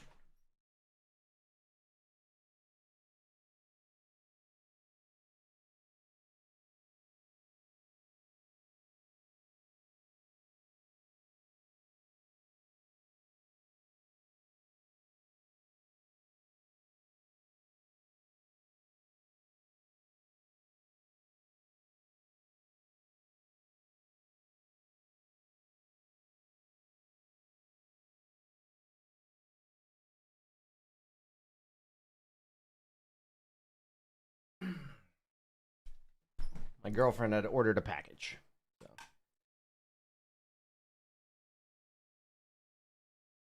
Okay. Sorry about that, class. Welcome back, everybody. Feel free if anybody else in the class wants to submit. We only have 2 submissions this week, so we'll definitely get to your game if you have one. But let's go ahead and get started. I'm just going to go and start the recording. Whoop. And we have Ulrich, who I'm going to call up here. Where you at? There you are. Hey, BSJ. Can you hear me? Dude. Yeah, I can hear you. How you doing, man? Doing well. How's the new place treating you? Yeah, slowly but surely settling in. We ordered Nice. ordered a bunch of wall panels to be put on our, like, as decoration in our living room, and then they delivered us the wrong ones. So hiccups here and there, sucks. you know, hiccups here and there. Yeah. But Yeah. honestly, that's like the one thing that's bad. So I just officially, just because you Moving asked, in, that's not bad. I just officially gave my keys to my old landlord and got my deposit back. So I just want to say that that was a huge relief for me. That Hell yeah. that I'm now like completely done with my previous place and in my current Wash place. stands. Yes. Yeah. Nice. Yes. Okay. Thanks for asking. So we got you're a 1500 MMR warlock, and you're looking at 41 minutes into the game. You said you had a rough early game. You lost all the lanes, but managed to direct the team through the mid game, take objectives, climb back, gave Morph a lot of space to come back from the lost lane. We were choking them out until 41 minutes, where second row spawned. Enemies were trapped in base. Thought we'd be safe to take him without getting a kill first, but they smoked to us and hit a massive RP. Okay, Yeah. so you want to know how to like navigate this situation, perhaps? Yeah. So we took Roche 10 minutes prior to that at 31 minutes, and the Necro took the Aegis in the time that Morph was rearranging his inventory, which Yeah. wasn't That's unfortunate. ideal. Yeah. And then when we went and high grounded, it ended in disaster. Mag hit an RP. We all we all died, and then but we did sort of work it back. We weren't totally losing, and then we took the second Roche. We'd been choking them out, and the Necro said after the fact that someone should have been outside to break smoke, which I did think was like really good in hindsight suggestion. But I just want to know if like that was the solution to that problem, or if there was something else we could have done to navigate that late game situation. Sure. So it seems like you're setting up pretty well for the Roche. You warded outside their base. You took their. I don't see the Oh, footage. I'm so stupid. I didn't share it in class. Sorry, class. You guys are literally getting the shitty production today. My bad. Okay, loading it up in the class. Happens. I used to do that in my coaching sessions all the time. Anybody who got coached by me. Okay, there it is. So I was watching you guys like set up. I was watching you set up wards outside of their base. I'd loaded in the game at this portion. You set the ward there. You set the ward here. Roche on his bottom. I can see what you mean by you're kind of choking them out. They're just sitting in their base. Let's see. You're gonna check Roche. It's gonna be there. I'm getting some wards on my courier right now to put on high ground. So we should be good to go. I've got my level 15 talent. We take it really fast. Yeah, so my thought on this is that everything you're saying, and, you know, Necro said somebody can break the smoke. I actually think the most important thing to consider here is that they have insane burst. Right. Okay? Like, this is one of those lineups where if you think of, like, Lion plus Invoker, you know, or, like, PA Mag, or, like, CK even has a lot of burst. And so, naturally speaking, when lineups have burst, the most important thing is information. Like, that's why vision in the mid to late game is always so important. So I know that you've done the job of, like, you've done a very adequate job of, almost above adequate, of wards. Like, you have a ward here, you have a ward here, plus sentry, you have a ward here, plus sentry. And so our lanes are mostly pushed in. Yes. We can see the CK on the mid lane. So yes. All the stuff, like you're saying, it like you've gotten, I personally think you've done all the hard part. Now, the part that may not be difficult, but honestly probably isn't discussed very often, is that when you're dealing with burst damage, I think of it as somebody has to fucking tank it. Yeah. Like somebody does. So I actually think the by far best play you could have made was, or like in hindsight at this stage of the game, is to kind of gauge how much, like, how do fights play out? And a lot of times one of the most important questions is how many seconds into the fight is the fight decided? In this case, with the burst damage from PA and Mag's RP, like within the first 3 seconds, which is how long RP lasts. Absolutely, right? It's like within the first 3 seconds. Some games, one team has a Tidehunter who's like unkillable, and the other team has, you know, a Morph with Aegis, and he's unkillable, and nobody can really go on anybody. You know, and it can get dragged out. Yeah, and then it's going to be like a 30-second long fight, and you got to like maybe buy some sustain items for the team, or like force staffs to like disengage them and stuff, like, you know what I'm saying? But one of the most important questions I always tell people to ask is, how long is this fight going to take? And so if you can, or is this fight going to take to be decided? So even if the fight lasts another 30 seconds, it's going to be PA chasing people down, right? It's not going to be, you know, it's either PA retreating after BKB's used, or she's already killed 2 people during RP and then she's killing the rest of you. Like, that's kind of the 2 ways that these fights can go. So when I think about that, that's the first part. Is the most important part is awareness of just how long do these fights probably take. And then we want to honestly gauge our contribution to the fight that way.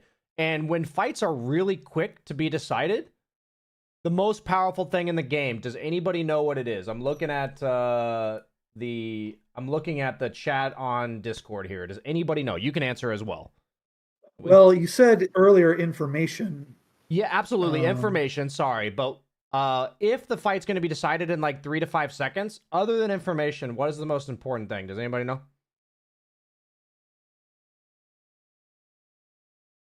Positioning, always important.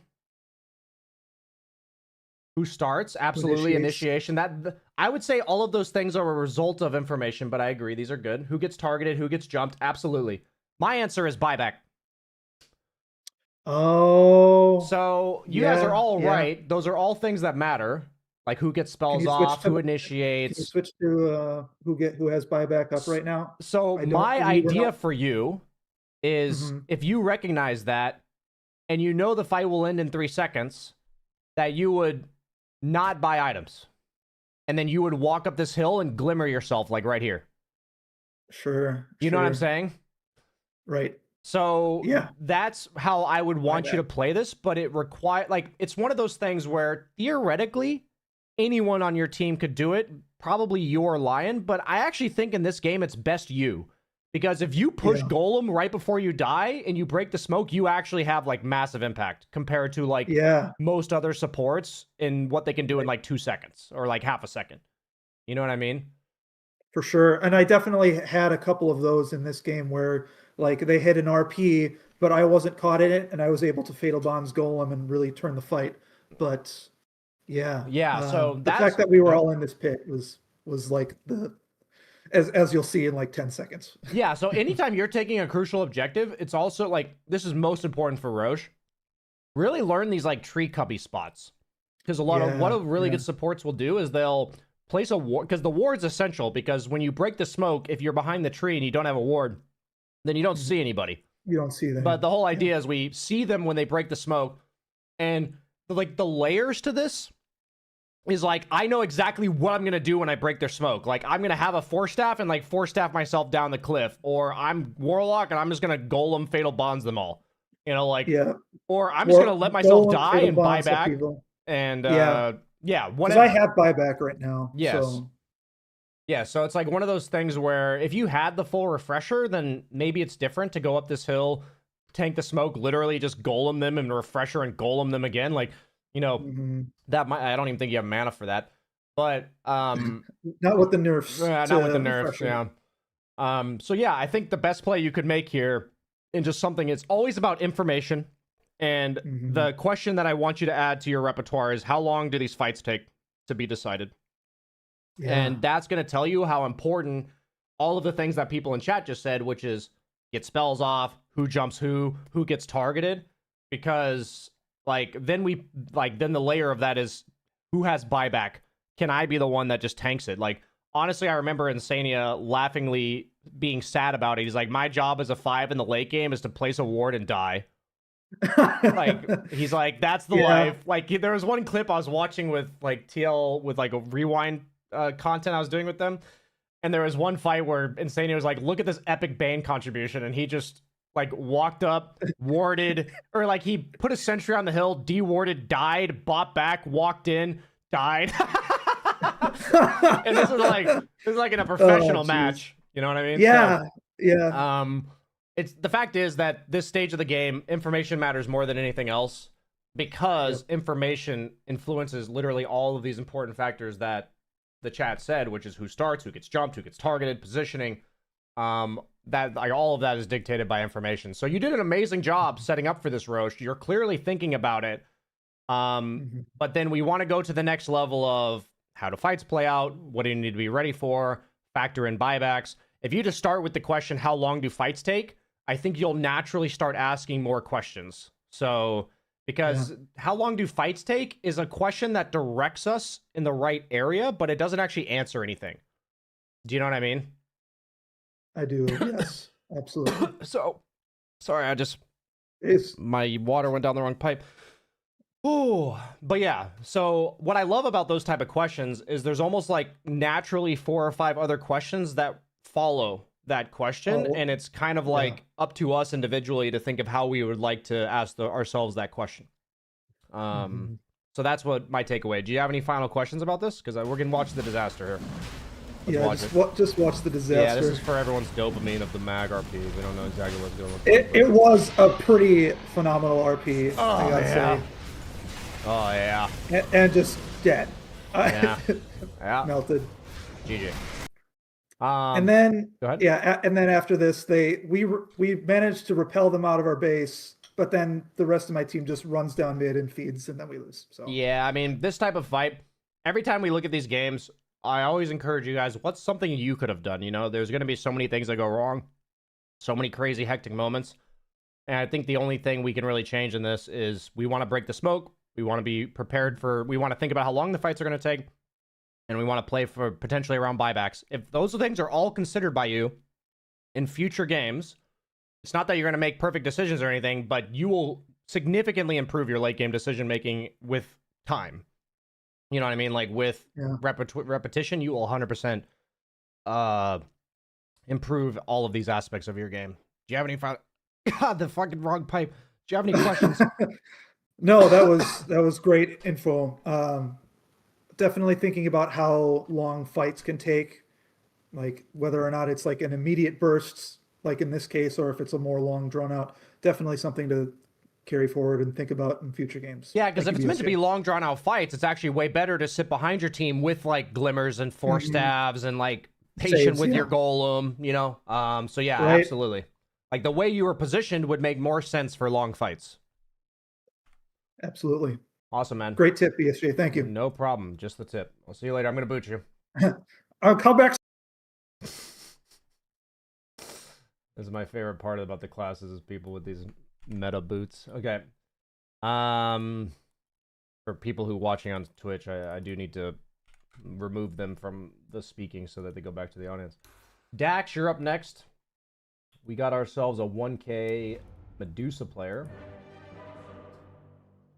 You're looking at the 10 to 25 minute mark, so kind of like the early to mid game farming. Sup, dude?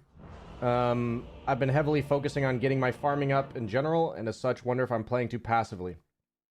Should I join the team more when they're already ahead instead of staying to farm? We are winning, but I felt low impact. Cool.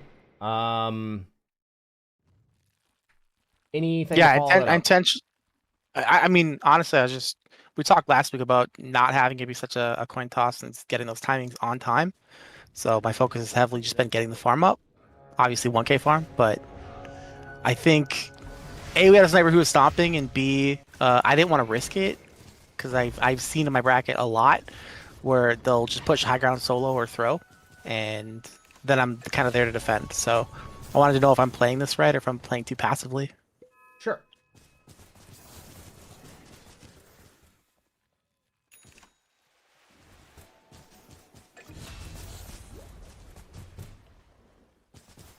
I'm actually going to go on a bit of a spiel for a second before I see any of your game. Okay. I think this is a relevant spiel to your question. So what's really funny is there's games where I'll play carry and I'll effectively like AFK farm and my teammates just stomp the game and we win. And my viewers will say you got carried. Right? That's kind of like the meme is you got carried, you didn't do anything. And I think the problem is like obviously, to some extent, that's a joke. It's kind of a meme. But I do believe a lot of the community thinks this way. And in reality, it's not a matter of who carried who. It's, could I have done anything better this game? Was there something I did wrong? And so, like, a lot of times, as a carry player, your job is to get farm between 10 to 25 minutes. So if your team owns so fucking hard that the game's over before you're done, it's very likely that you did your job this game. So for me, it's more like, could I have done anything better? And did I do my job? Rather than how much impact did I have in this game? Because sometimes it's like, as a support, you know, say you're just like the 5 position and you're off lane and mid just absolutely pwn, and then you just win the game. You're like, oh, okay, well, I didn't really do anything. Like, that happens sometimes. But what people don't really think about is there are games where, like, I'm absolutely destroying as offlane, or reverse, I'm getting fucking dunked on, whatever. But in this case, I'm absolutely owning. We'll act like that happens all the time. And my carry is struggling. And that person, like, they had a rough lane. And that person is so upset that they're not having high impact that they kind of just stop caring about how much impact they're having. And then they feed. Like, they just kind of don't care about their positioning anymore. They TP to bad fights. And so I think a lot of this stems from people worrying about, are they having maximum impact or not? So I just want you guys to know there's no like arbitrary level of impact you're supposed to have. I just encourage you guys. I hope when we look at your game, we're just going to look at are there moments where you could have done something better? And I'm not saying that you needed to hear that, but I think other people did.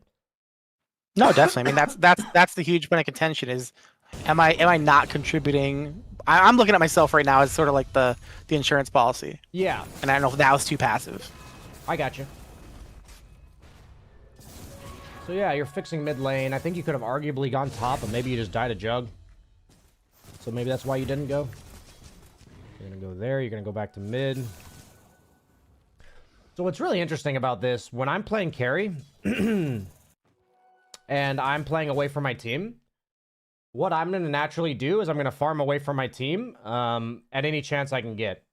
So what I mean by that is, in this example, you have two choices. You can like go through the jungle to get to here, or you can go to mid. And because I'm playing away from my team intentionally, I'm gonna go here.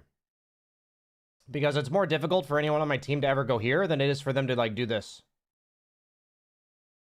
Do you kind of see what I'm saying? So okay, so don't go ancients in that scenario because I want to play away from them. What I'm trying to say is your decision of farming should not be what camps are best. It should be, am I going towards my team or not? Oh, gotcha. Because that's how you end up having maximum impact on the map itself.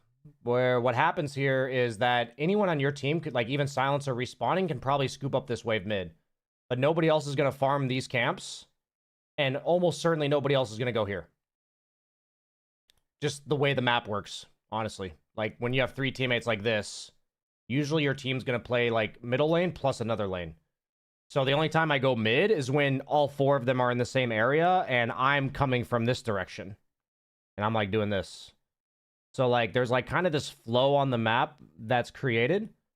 So, if your decision is, I want to be at ancient camps, that's just, let's just call it what it is without trying to articulate it better. That's 1K thinking. I want you to think, am I farming towards my team or not?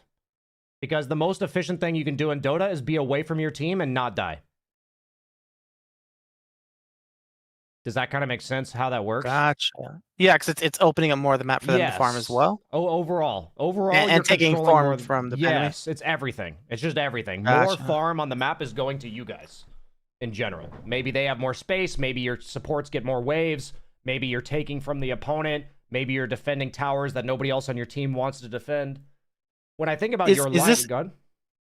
Is this outdated thinking then? Because I know you've had videos, just maybe years back, about like this is your side, this is their side. Yes. We're talking triangle up into their safe lane, right? Yes. Is that outdated? Yeah. Okay. Yes, I can understand how I probably made content on this exact thing. I guess my number one question for you moving forward is, are you farming away from your team or towards them, and why? So for me, there's no reason for you to be on the same half of the map as Sniper right now. I'd love if I was Sniper to have the option after I take this tower to retreat to here. I would love that option. And for you, you can just be down here the whole time. Like, it's not like you're missing farm. Do you know what I mean? Yep. So what happens here is it's like really hard to explain to people within the game itself, but I kind of say you're like you're kind of pigeonholing what Sniper's going to do in the game. And if he continues moving forward and just owning them, that's great and all. But he doesn't have another option right now. There's nowhere else for him to go. And there could be somewhere else for him to go. And that also means greater map control for you guys. That just means greater map control. Unless I would have never thought about it that way. Yeah. Does that make sense? Yeah, it makes perfect sense. Cool. So I don't think you needed to show up to them at all. Based on what I've been watching so far. Okay, yeah, so you're clearly doing the whole, like, mid lane through, Ancients to here. Like, you have, like, a very clear-cut, like, efficiency pattern. And I'll tell you, this is gonna be good enough to get you out of 1K. Okay? Like, this will do the job. You're being efficient, you're doing your job, you're not dying, you're buying the right items. You're not, like, giving up free towers or anything. Could it be more efficient? Sure, but, like, the level of efficiency is solid. Now, what's driving your decisions? It sounds like you think there's an efficient part of the map, and that's your job to kind of play around it, right? Is that kind of what I'm understanding? Yeah, I've heard in some of your recent sessions is kind of play around the team. That way you can join them and kind of connect up, but then split off when you don't want to. Okay. Did I misunderstand that? I understand what you're saying. I wouldn't say you completely misunderstood it. That's more like 25 minutes plus, I would say. And a lot of times, I think there's a rule of thumb where it's like, usually, if at all possible, we want to avoid TPing away from our team. But if we do, then we tell them, hey, I TP'd away, I can't be there. Like, be very explicit about, like, but, like, walking away from your team with a tower to TP to that's, like, somewhat near them, that's, like, the dream. The goal as carry is to, like, take up as much of the map as possible within the stage of the game without dying, and then also be able to connect to fights if possible. But I'm gonna prioritize farming the earlier on in the game we are.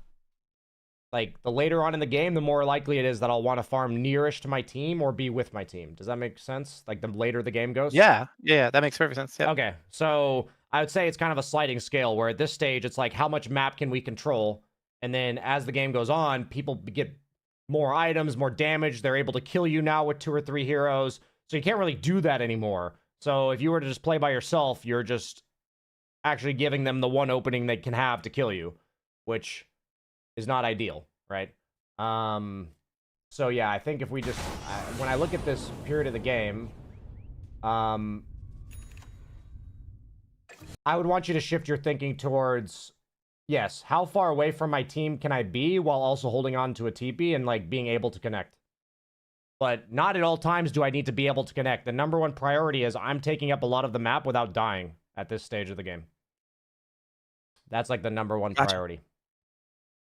And once again, there's no, like, exact minute where that changes, but it's kind of a feels thing over the course of the game that goes the other direction as the game goes later. And it varies from hero to hero and stuff like this.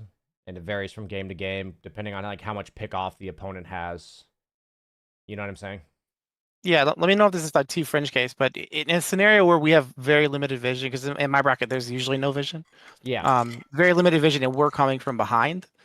Do I still want to be spreading across the map like that solo? You want to be spreading as far as you can without feeding. Some Okay, games, so they press- have a press legion. that limit, learn some it. games, they have a legion with a blink blade mail, and that guy just solo kills you, so you can't be on the same half of the map as him. You know what I mean? Like, Yeah. that's like the extreme in the That's other AM for me. direction. Yeah. Yeah, that's like the extreme in the other direction. In this game, it takes them like 3 or 4 heroes to kill you. So you should be comfortable walking through your own jungle by yourself when they're not all missing for the last 20 seconds. Do you know what I mean? Yeah, for sure. I appreciate So, that. yeah, absolutely. There are games, depending on the opponent lineup. And I guess the question that goes into that is, what kills me? How many heroes are needed to kill me? What is the combination of spells that kills me? And sometimes it's one hero with one spell. Like Doom dooming me, or Legion dueling me, or Axe blink calling me. It's like there are times where you just die to one spell. And in that case, I like to use my teammates as like meat shields on the map. Like if my team's up here, I'll be farming like here, or like here. But I know I can still contribute to the fight if I'm nearby, but if I play by myself, I just feed. You know what I mean? Cool. Yeah, no, I can implement that. Appreciate it. Cool. Any final questions? I don't think so. Let's practice. Thank you. I'm gonna boot you.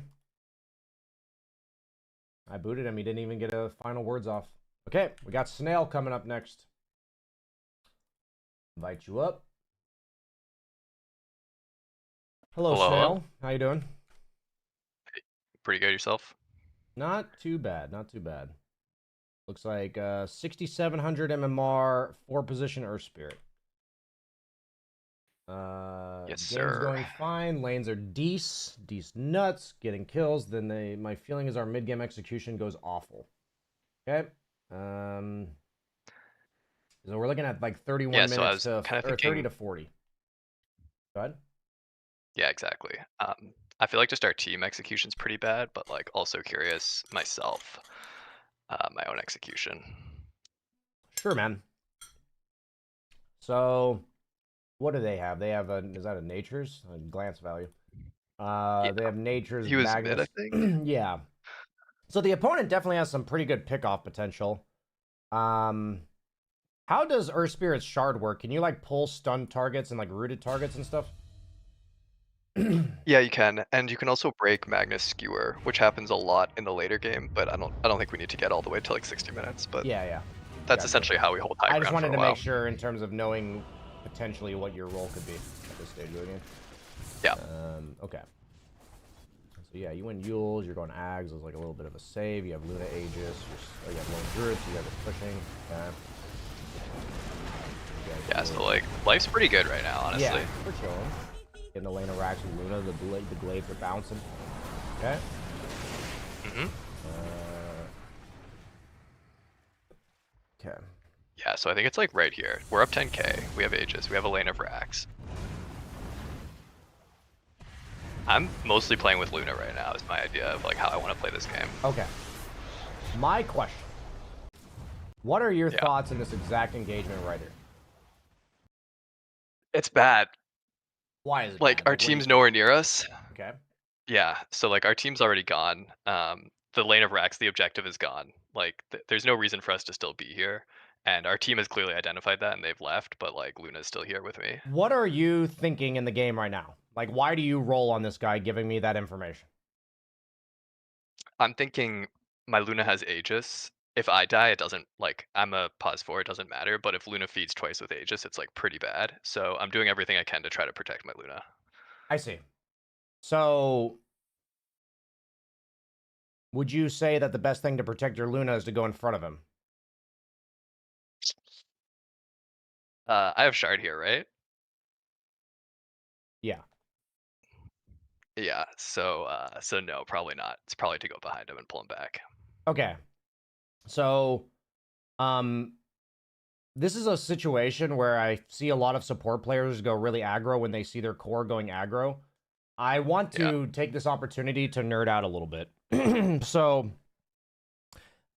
Spiel me. curious, have you ever heard of the concept of information cascade? No. So the context in which I learned about it is in some book, and it gave an example. So what information cascade, I'll just give the example, and then I'll tell you what it is. So there's 10 companies that are all looking to buy a plot of land, and there's potential that there's oil in it. They've all done their research, and what happens is that 8 of the companies are nearly 100% sure that there's no oil there. One company really thinks there's oil there, and one company's like, there might be. So there's a silent bid auction that goes for it. And so all the 8 companies that think there's no oil there, they're not really prepared to bid very high because they don't think it's worth it. And suddenly the company that thinks for sure there's oil there bids really high, like much higher than everyone else expects. Suddenly the company that thought maybe there's oil there, nothing conclusive, thinks they must know something we don't. So then they bid higher than that person. Now all of a sudden these other 8 companies are like, did we miss something? And then suddenly you find all 10 companies bidding over this place thinking there's oil there. Do you see what I mean by information cascade, how this happens? Yeah, so like if I bid super high on going deep on this drought kill, then Luna's like, what wait, I'm is this saying is actually a if fight? you think he's going aggressive and you're like, I think he wants to go aggressive, I'm going to go aggressive. And then he thinks, wait, my He must know Earthsphere wants to something, go? yeah. I'm going to go. Do you see? Yeah, You see how that goes? Okay.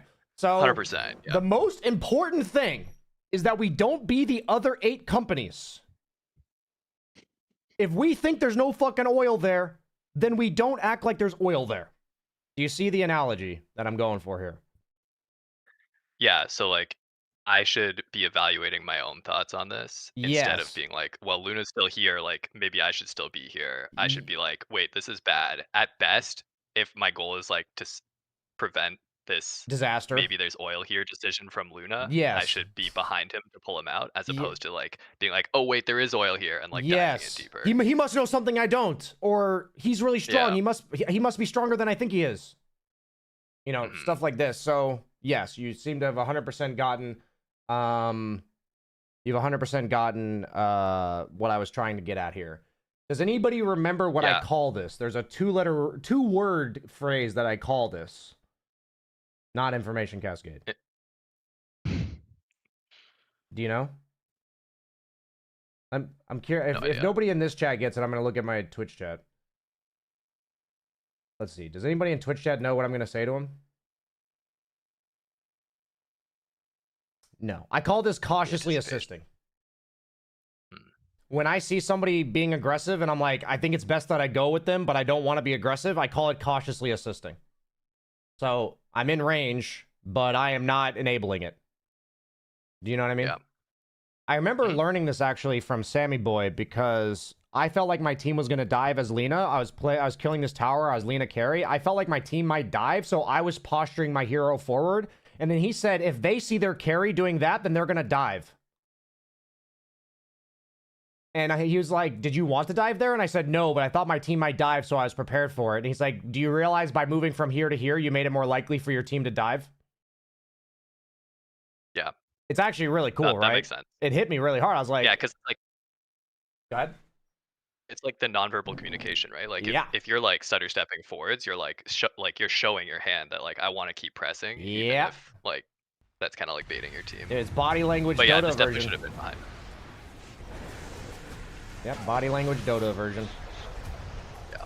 Is he gonna get out from this? Or I also is he think dead? like going that deep with Aegis, like definitely should have let them like play behind them as well. Like me dying right away makes no sense there.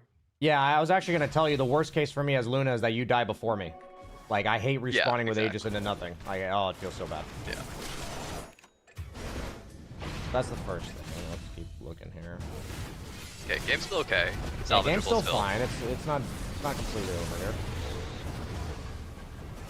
Okay, suddenly we need to like reset the fuck out of this game. So I'd be communicating to the team something like, okay guys, wait till I'm up. My bad for a couple feeds. Let's group up here and smoke. That's what I would call something like that. Okay. I don't really think you have luxury to farm 400 gold at this point, but maybe you choose to. It's hard to say. If they come to you like this, that's good. Yeah. Okay, so you're gonna go behind them. Okay, Lone Druid has Ags and lost his bear. No, he just lost his bear. Oh, is the bear Ags the one that? Yeah, I guess the bear needs to have the Ags, so probably has it. You're like, get out of there, dude. Cautiously assisting. Yeah, I'm cautiously assisting. Yeah. Okay. So in this case, I'd probably like clear a wave from distance. Yeah, yep. Sitting behind the guy, clearing the wave works too. Yep, I would do this. Yep. Okay. If your core overextends like that, there's not too much you can do. Maybe you could have Ag saved him. I didn't pay, like, I don't know too much. I know it's really low range. Yeah. So what happens here is we need to learn to cut our losses. I think this is fantastic. Okay. Please don't go after. Like what you did here, fantastic. Now, what was your purpose for doing that? It was to save this guy. He runs right back 100%. In and hooks him. It's like, oh, that doesn't line up with what I was doing. I need to back the fuck off. Yeah, I mean, you're totally right about like body language. Like the second he hooks again, I'm like, okay, we're fighting. Yeah, like, but what are like? You don't want that. You're sitting behind him to protect him, right? Yeah. And so it's like sometimes like you're just avenged. You swap the guy. You're an Earth Spirit. You pull the guy, and they just walk back in, dude. Like that just happens. And what's so important is that our choices line up with what we think we're supposed to do, rather than all like we need to be able to look at their body language and then decide, do I agree? Basically. Right. What is the play according to that body language rather than that's what they're saying, I have to do that too. Does that make sense? Because there's going to be times where you're kind of thinking, I would love to dive here. And then somebody goes in, you're like, fuck yeah. But there's other times where you're like, are we really supposed to dive? And then suddenly you look at the fight, you're cautious, you're not really diving yet because you didn't really think about it. And then the fight looks like it's going in your favor. And you're like, oh, fuck it, let's go. You know? But what we don't want is for you to be like, I don't really think I'm supposed to dive here. And then your Pudge like runs back in with 10% HP. And you're like, well, fuck it, we ball. And we go in. You know, like that's what we don't want to do. Yeah. Does that make sense? This is exactly a fuck it, we ball moment. Because like, our Luna's not even in this fight. Yeah, it makes no sense to be here at all, right? Like, they probably have vision here too. So it's like, this is never going to go well. And yeah, it doesn't. The thing is, it's not only that it may never go well, but it's like, it will never be the best play. Yeah. Like, if this works, then literally anything would have worked. You know what I'm saying? Yeah. That's how I look so I at guess it. like the missing point there was like, I wasn't like self-checking after Pudge dies, I should be thinking, like, why am I still going in? Like, my Pudge, like, kind of said, like, my Pudge was like, okay, whatever, I tried to save him, he died, but then, like, after that, why am I still, like, let's keep going? Like, there's no reason. Yeah, it's more like, basically, I would ask you, what was your read of the situation? Do your actions match your read of the situation? Like, that's... Yeah. If you read the situation differently, that's one thing. Like, sometimes it's a knowledge gap, sometimes it's a limits testing gap, but when you're 6,700 MMR, platinum tier on your hero, you probably have, like, a pretty reasonable gauge of the situation. Now, Yeah. the Okay, hardest part about let's say- that is actually having your play consistently line up with your read of the situation. Yeah, so let me ask about that. So, like, Yeah. in that case, going into that, I'm like, I'm sitting behind the person clearing waves. I'm gonna save them if they get skewered. Like, great. Like, that's my play. I execute. Then, like, I clearly know logically, like, this is not a fight. My entire plan leading up to that moment was just to save people if they go on them. Yeah. But, like, something in me, it's like, fuck it, we ball. You know, like, the fight starts and I'm like, I'm in. Like, what's the checkpoint there? Should I be like, I don't even know how to.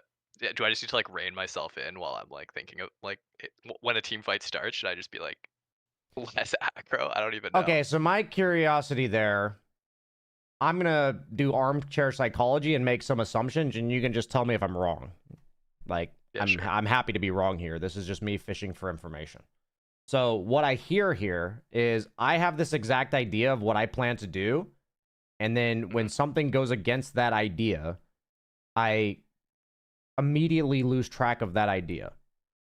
So what I'm trying to say is when I think of armchair psychology, this is kind of in my head the equivalent of like I had an exact plan of what I was going to do today. I found out I have a 20-minute meeting at 2 o'clock and it's 11 a.m. and I'm just not going to do anything until this meeting because I keep thinking about this meeting. Like, my day was laid out and now this one wrench got thrown into the equation and everything I planned for today just kind of goes out the window. Does that relate to you, or is that just completely off out of left field? I would, yeah, I would say a little bit. Okay. I think it's maybe more like I'm too willing to change my opinion in the moment. Like, if you want to relate this to like, you know, like real life I meeting or always something, do. Yeah. if it's like you know, if you learn you have this like thing later in the day, it's like, okay, my day's changing, like it's gonna be like this type of day now. So it's like, you know, if you have a soccer game that comes up, then you're like, okay, well that's gonna change like what I have for lunch, that's gonna change this. So like maybe it's not that the wrench is necessarily like a bad thing, but it's just like overreacting to that change. Okay. So, okay, then my next fish is going to be, what if, like, okay, so say I had all of this stuff that I plan to do today, and then something comes up where I need to do this extra bit of work that's going to get in the way of something I said I was going to do a week ago today. Would you be the type of person that would replace the thing you said you would do a week ago with the thing that came up today that you need to do? Yeah, probably. Yeah. Okay, that makes sense. So, at that point, man, that's actually like, it's an interesting question. I don't have like an immediate answer. I always think No worries. Yeah, go ahead. I was just thinking because I was like looking at my play there, like my logical brain is like, yeah, that's so dumb. Luna's far away from us. Like, I was clearly thinking this is not a fight right from the start, but like, I know that if my team starts going in like that, like, I'm rolling in. So, like, those are two very different ideas that I'm holding. I mean, for me, I think 90% of the battle is always awareness, and I would just try to tell you now, and it sounds like you kind of agree with me, that that's going to get you in trouble. Like, the way that you're currently doing things. Like, this idea that I will drop what I currently thought for what this guy is now doing. Because, like, I don't exactly know what your reason is. It's, like, hard to dissect it right now. I think that actually requires you to maybe reflect on it after... Like, what I would encourage you to do is every time this happens to you, just kind of gain awareness of how often it's happening.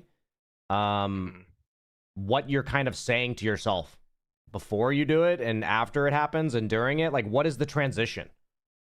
You know? Like, why does it go from this to this, like, so quickly? what happens in that brief moment, because I don't know, right? I think that could also range from person to person. So I'd be curious if you came back however long from now, and I just personally think that if you are doing that, I would say that's hampering you massively. Like, if you're able to articulate to me all of this knowledge you have of the situation and how you're planning on playing it, and then in the midst of the game, you'll just throw it out the window, that's going to cost you so much MMR. Like, I can't even quantify, like, how much MMR that is. Yeah.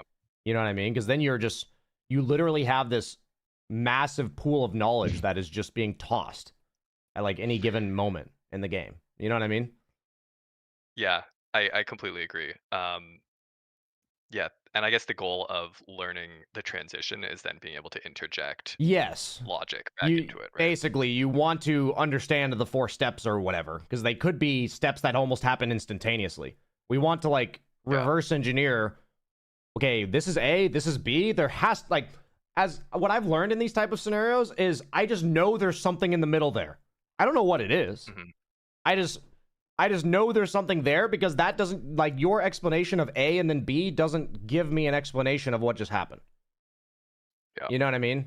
So one thing that I love that was in a Dr. K video was he talked about with his clients that one of the most powerful realizations he had, like, somewhat early on in his career, was that it wasn't that he was calling people liars, but, like, a lot of times that we think people are withholding information from us, it's or, like, lying to us or being kind of, like, purposely dismissive or whatever.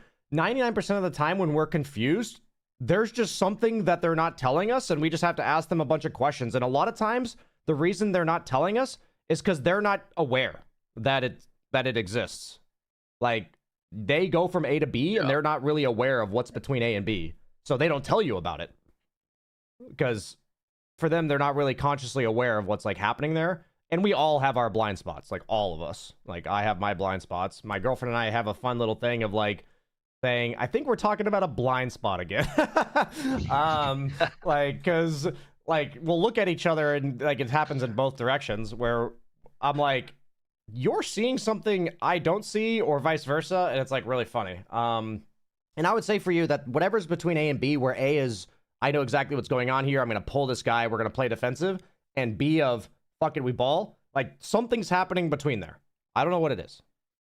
And I would love to hear just reflecting on that for, like, a week or two, however long.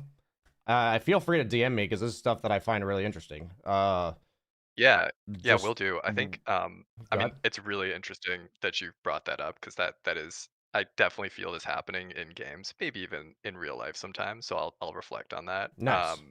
Curious, just like as a last thought, do you Yeah. think there's a time and place to engage fuck it we ball? Like, is that, because that's like very much it's like logic versus like feels based. Is there a time and place where, like, maybe my read is wrong, like I should be just like balling out with my team, or My would you say opinion it's is always incorrect? it is inversely proportional to how confident you are in your opinion. Okay. Like, if I'm really certain I know what's going on this game, like, you should have all the discipline in the fucking world, and your instinct should be followed, which your instinct is telling you you already know what to do here. You know what I mean? But in games where you're like, man, this is a fucking crazy ass game, I have no idea what the fuck's going on here, and your teammates do something that you weren't ready for, fuck it. You know? Like, All right, cool. That's how you learn. But the last thing we want to do is have the knowledge and not play on it. That's what we don't want to have. So yeah, the less comfortable you feel in this scenario, the more fuck it we ball, basically. That we can be. Because the fuck it we ball, I think, is a great learning mechanism. But at some point, there is a drawback where we already know what we're supposed to do here, and we're, like, exploring new options. But in this case, we actually know the other options are bad. You know what I mean? Yeah, 100%. I mean, even in that first fight, I'm thinking about it now. Like, that was like, fuck it, we ball. Luna, like, steps forwards, and I'm like, all right, this is it. Let's go. Yeah. Yeah. Awesome. Cool, man. Any other questions? Nope, that's everything. Yeah, that Thanks was a so cool much. This was takeaway. super Yeah, interesting. I enjoyed that one. Nice. I'm gonna kick you now. Okay. Perfect. We got one last one. We got Sunny, my boy, Monkey King. I enjoyed that one. Any comments from the class here? Did you guys enjoy that one? feel like that was a cool little lesson there.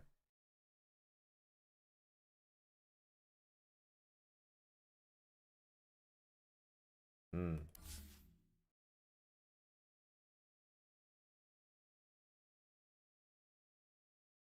Interesting for sure. Conclusion. Balling is not an option, it's a necessity. Yeah, that's the conclusion. I feel like my mood mental state impacts how I follow my division of the game versus what the team is doing. Absolutely it does. Absolutely it does. Your mentality, it like at the current moment, depending on how you're feeling that day, I personally think that it takes mental energy to have like confidence and assuredness in your of like what you think you should do. So I think that when you are low energy, you're more susceptible to outside influences in general. It's kind of like how when I'm in a bad mood, I'll get more irritable towards a minor thing happening wrong that day. And it's like, why is everything going wrong today? When in theory, in actuality, I'm actually just more upset about things that already happen on kind of like a daily basis. You know what I mean? But it feels like so much more is happening because I'm more affected by it. And for me, the only thing we can do is really gain awareness of that. Like, what mood am I in today? How is this going to affect me? Am I going to be prepared to, like, maybe I do need to invest some more conscious energy into making sure I stick on my plan, you know? But yeah, it's an interesting discussion. TLDR, fuck it, we ball. Exactly. I feel like I don't do the inverse. Good way to think about it. I might think the more confident I am, the more room to ball, but more discipline makes sense. I guess I could see how the more confident you are could lead to more of the idea of fuck it, we ball. But I do think the idea, I personally think the optimal way to think about it is the better acquainted with the current scenario that I'm in, like the better I understand this scenario, the more I should stick to exactly what I think I should do. Because I already know what I'm supposed to do. And then only when like that doesn't work or it feels like something's off, do we then have to reflect on it. But I do think that's a pretty big problem in the Dota community as a whole, because a lot of us have played the game a lot longer than like the knowledge outweighs our execution. Like a lot of Dota players have more knowledge about the game than they do have the ability to execute it. And so a lot of what I talk about with this type of example with Snail is like, I can't fathom how many times he has the knowledge of what the things that the best thing to do right there, and he just doesn't do it. You know, like how often does that happen? It's probably a lot, based on what we just talked about, and it happens to all of us to some degree. Like it's not like any of us can always execute on our knowledge every time, but we want the percentage to be like as close to 100 as possible. I'm gonna go ahead and invite Sunny up to the stage. This will be the last replay review of the class.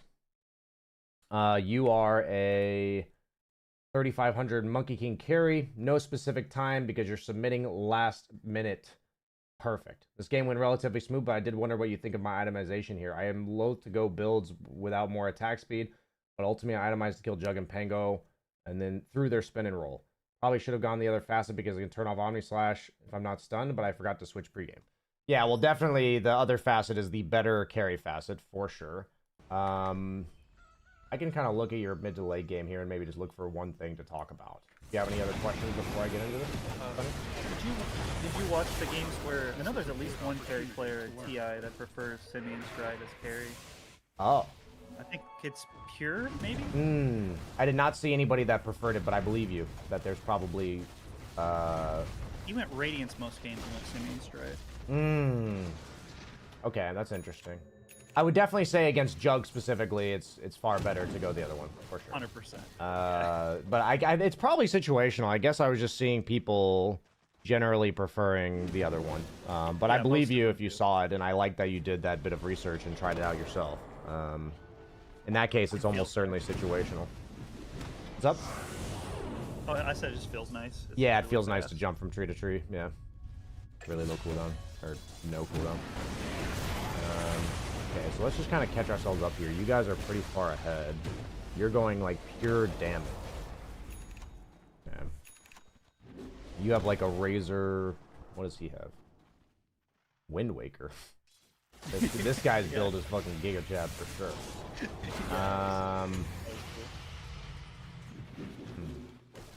So I guess my thought in this game is the way that you're building, I would never want you to be the point of contact on your team. Do you know what I mean by that? Yeah, I should not be the person that interacts with their heroes first. Yeah, so basically what I'm saying is, so this actually goes kind of off of what the Medusa replay is. Based on that alone, like why I looked at your other two cores is because you're going pure damage, and my thought would be, if I do this as carry, I never go first. So I better have an idea of who's going first. So in this case, like Void Spirit as well as Razor are like pretty good at going into heroes like Jug. You know what I mean? Because he has Dissimulate, he also has Astral Step, this guy has a Wind Waker. Like Razor by default is not good, but like the way this guy built. So what that means for me is that needs to dictate my farming patterns. So when I look at the map right now, I'm doing this. Do you see what I mean? Yeah, farming backwards. Yeah. It's not as much about farming backwards as it is I'm going to farm with somebody on my team between me and the opponent. Okay, yeah, using them as a buffer. Yeah, so the backwards is what you're technically doing, but it's important that we understand what is driving you to do it. So there's like a million things to think of in Dota, but these are all like grand concepts that like overarching where they eventually become feel. Who's in front on the map? Who's leading the way? Who's the point of contact? Like, how does that dictate my farming patterns? So this is an example where, because of the way you're building, you're not building to be the guy that gets initiated onto, but then you put yourself out on the map the furthest. So all that means is that if you run into somebody here that doesn't play according to your build, does that make sense? You actually go on this guy. That's like a whole nother story. But it's like one of those things where I feel like a lot of players will be like, I'm really far ahead right now, I'm just going to go on this guy. But I would much rather us think about, it doesn't matter how far ahead we are. It matters these grand concepts, like these overarching things that apply every single game. Who's the point of contact? Like, can I be with my team without dying? How do I die? Like, the last thing we want to do is go on them by ourselves and pop a BKB and get away. Like, we don't want to take these high-risk plays. That's not how we consistently win as carry. So this is a moment that I'm generally... Sorry. Go ahead. I'm generally pretty psychotic once I get the like BKB and the shard, because I feel like I can just boot out a lot of times. There is instant disable though here, so maybe not the best play.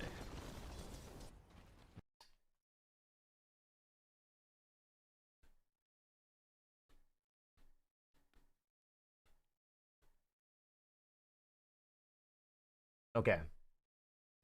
Were you at any of my mindset classes? This just gives me context. So I was at work. I did submit to it, and somebody told me that you spent a lot of time on my submission. Okay, did you get a chance to watch that yet or no? I'll watch it as soon as I don't think it's up yet. Once it pops into the... Okay, sure, yeah, I think they pop up on like Wednesday or something. Okay. I'm going to, because my goal for this when you didn't have a specific question was to give you some takeaway, and since it kind of overlaps with that class, I'm going to give it in short, okay? Okay. So, the entire subject of the class yesterday, which was on mindset, was just how often I ask people why they did what they did, and they give me an overarching thing that they apply every game or based on past experiences or something. And the entire goal of that class yesterday was to illustrate when I ask you why you did something, if the answer is something that is not currently in this game, it's not a good answer. Because what happens when that's the case is you lack context. There's like a million things that can happen from Dota game to Dota game. So what I mean in this exact example, because they were different yesterday, is you said, generally when I get BKB shard, I become pretty psychotic. What I would want you to say to me is something like, well, Lion showed top and Jug didn't have Omni Slash, so I felt very strong to be aggressive on the map at this moment. That makes sense. Do you see what I mean?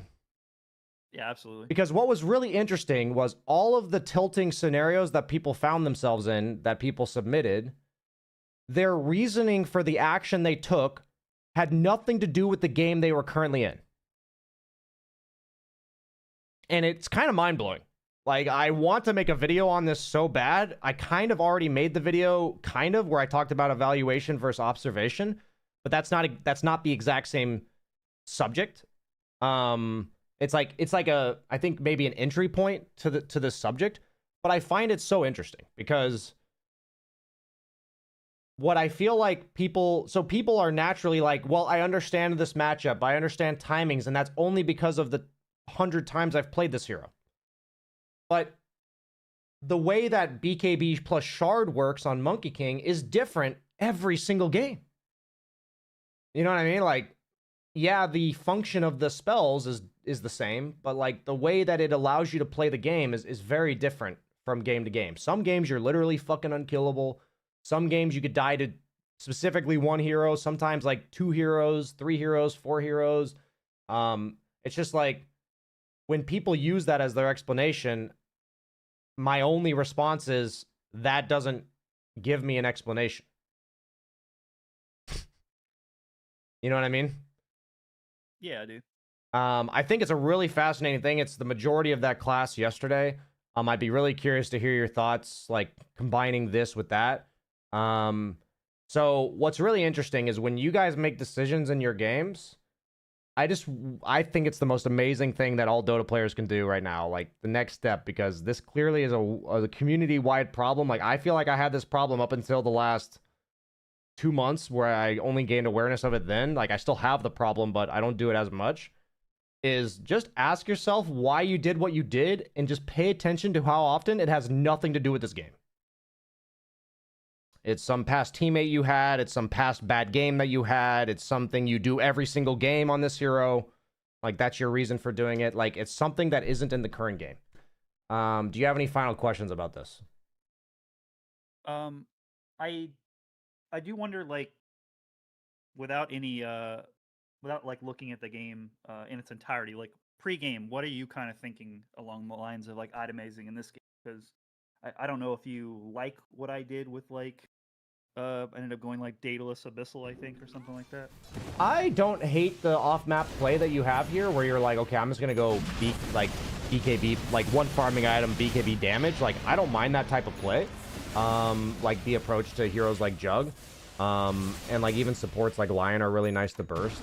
I don't think you really had like your option was to play like Echo Saber, Deso, and like be really aggressive on the map. But I think if you're gonna go the farming route, which is probably better for pubs, I can see why you did this, and I think it's fine. Like, I think heroes like Jug and Lion, it's either you kill them in 2 seconds or they kill you in 2 seconds. You know what I mean? Like, I do think that's how those heroes play. So I like notice how every fight and every engagement is probably going to go well if you show up, or if you're not the point of contact, basically. Like, your build plays into that. So I think that does work well this game. It's funny because I probably wouldn't have done it myself because I tend to be too conservative as a carry player. But I do like how you played this. I feel like the Ags is counterintuitive. I would not have gone Ags. Because... Yeah, that was the last minute change. Yeah, because the entire point of Ags, I think, is to get gone on, basically. Like, I will still do damage to you when I'm stunned. My idea here would be probably some raw HP item, just like Scotty, or I think Abyssal would have been fine too. Just like... I think it's fine that we have damage, but I also think a little bit of raw HP would be nice here. After, like, I think your item progression here is good, though. I do like it. Okay. Reasonable as you can play it. Yeah, so it's interesting because the Ags, like, I think the only problem I have with Ags is it plays to not be off-map, letting people get gone on first. Like, that's not what the build does, so. I guess I'd Dorso. Doing it was because Razor didn't build the push. Oh, so your Ags is to push. I wanted an HP item, but then I was like, let me get an HP item that like will also help us. If you recognize that during the game, I don't hate it. I think that has a specific issue, or that has a specific application, so I actually don't hate it as much as I initially said. If that's your goal with it, I actually don't hate it. I can trust your feeling of how the game's going, and I can understand based on Razor's build, you're like, okay, somebody has to hit buildings and it ain't him. Just one more time for the chat. It's pretty baller Razor build. Yeah, no, I understand that actually. Yeah, I'm fine with how you itemize, sir. Any other questions? No, I think that's good. Sweet, man. I'm gonna go ahead and boot you. Alright, peace. I was slow to do it though.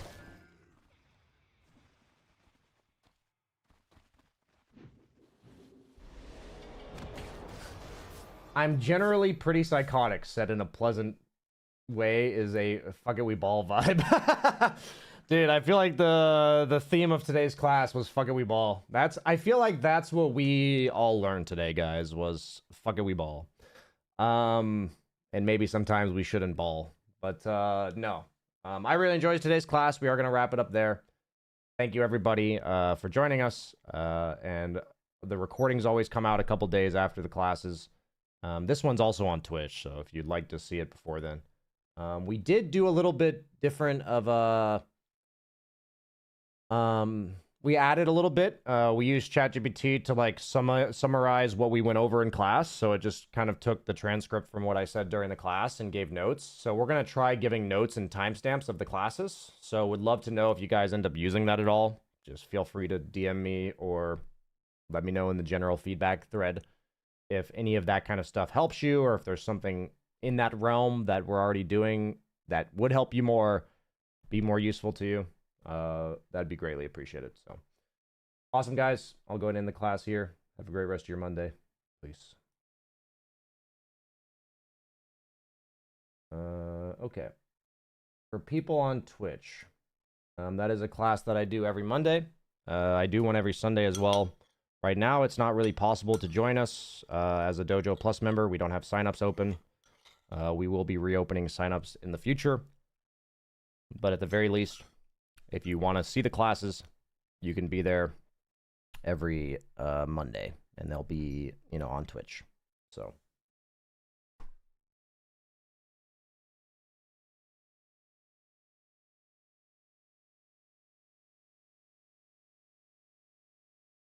Hey, BSJ, before you wrap up, are you free for a Koikfa class Thursday or Friday evening? This week, no, definitely not. If you're, like, relaying between me and Koikfa, I don't know if he wants a coaching session. So, you just let him know if he wants a coaching session for whatever reason. I'm happy to do it, and he can reach out to me. Like, it doesn't have to be going through a third party. That's just kind of cringe.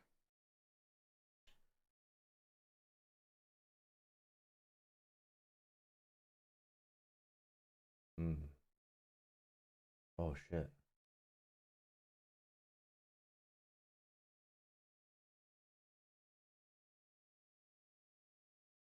I feel like in close games or when you're getting dumped, it's much easier to follow your instincts and cautiously assist, but when you're owning, the wee ball attitude comes out. That's fair. That's definitely fair. He said you're not replying on Discord. I think I might not have replied. When was the last time Max messaged me? I don't think I responded to his last one. That was back in May. Last time Max messaged me on Discord was in May. Is he messaging me on my other Discord? That actually could be what's happening here. Is he using my other Discord? No, he's not.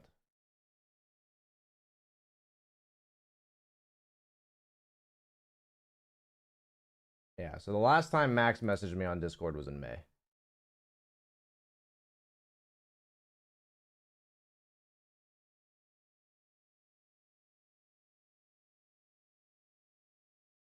I have been like completely off the grid recently.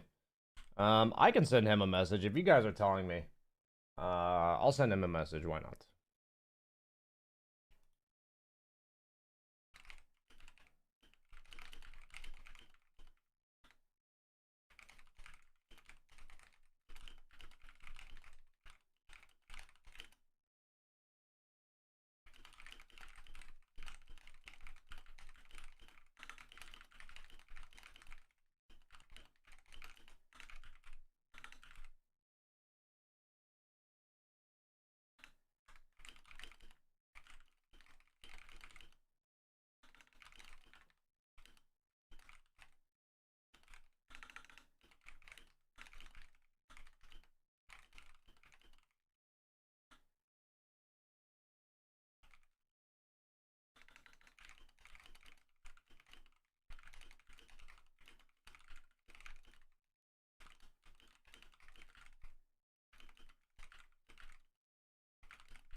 Yeah, I sent him a message. I know I was kind of off the grid, so I understand that like, I think he texted me maybe like 2 or 3 months ago, and I never responded. I've literally not had a social life for the last like 3 months because I've been moving and traveling. It's been a great 3 months, but it's been like exhausting. So yeah, it's definitely the correct call for me to message him instead.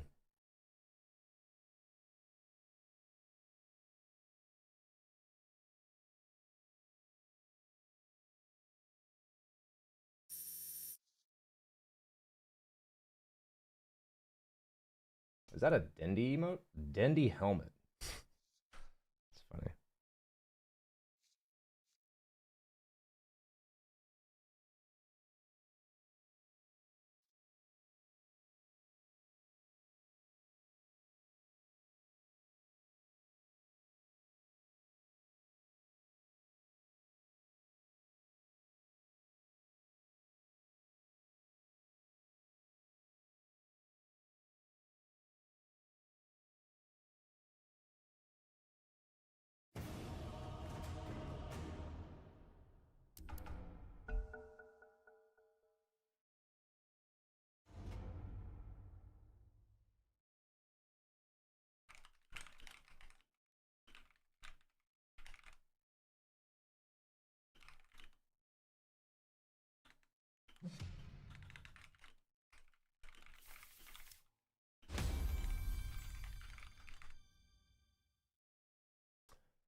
Versus 283.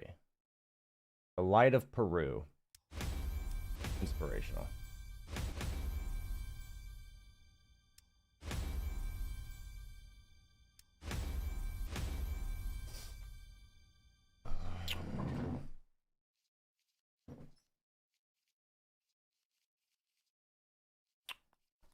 I would like to play Jug or not.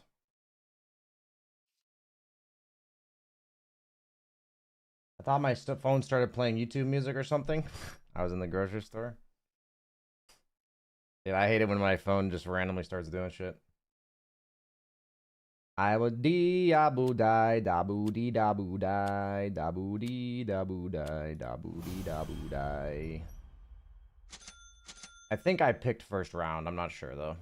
I think they see my Jug pick.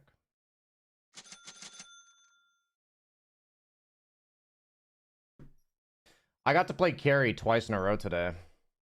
That's pretty exciting.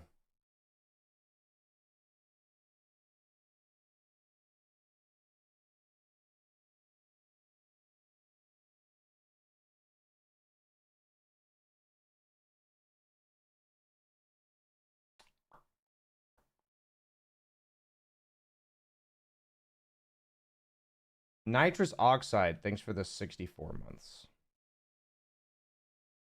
Welcome back, dude. I enjoyed our conversation the other day. Axe, we had the Jug Lifestealer 1v1. I would just like to point that out to everybody. We do have the Jug Lifestealer 1v1. That's pretty epic.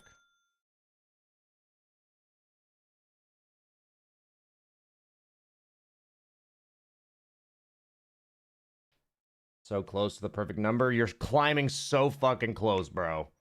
You are so fucking close. Is SNY still good versus Axe? Yes, but the problem is they have Brood, who like almost always goes Orchid. So I kind of have to go Manta here, but I can keep an eye out for maybe Brood does not do that.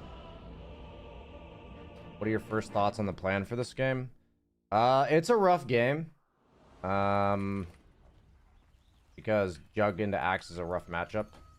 I'm actually going to try Falcon Blade, I think. I want to try Falcon Blade, Maelstrom, but if I go Maelstrom, then I have no way to deal with spiders, and I have no way to deal with Lifestealer, because Maelstrom... I actually have to go Battle Fury. Yeah, I have to ignore... Yeah, I have to let Timber deal with Axe.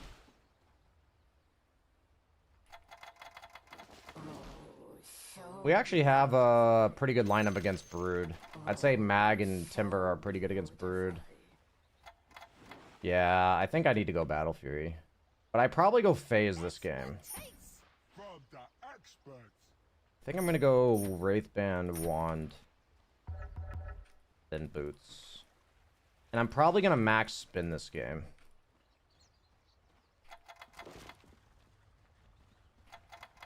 I think I'm actually gonna go like max spin into max spin's kind of just ass. I feel like maybe if we start winning our lane, I need to stop talking about the game. But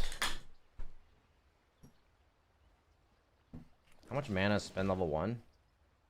Where's the mana cost? What the fuck? Am I crazy? Do I just not see a mana cost?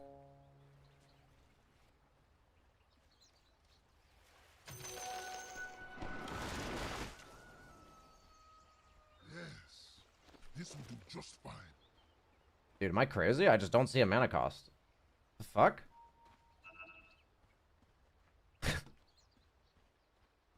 Why don't I see a mana cost of the spells I haven't leveled? What the hell? Is this like a new patch bug? I see 80 on his. What the fuck?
Oh.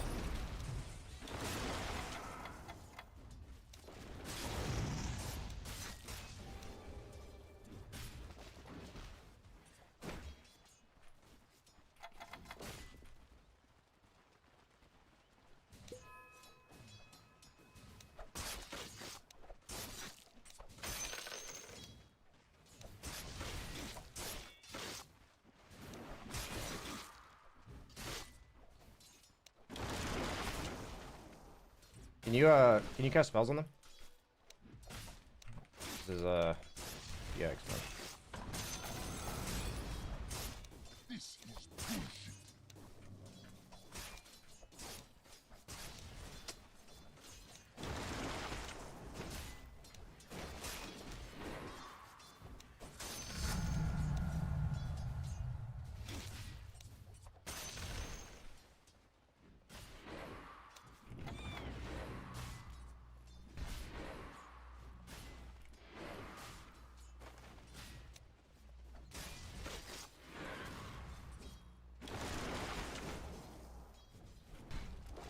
No.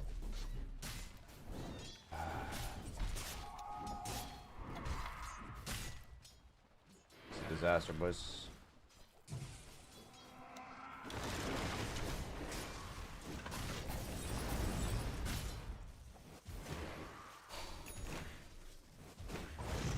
This lane's a disaster, dude.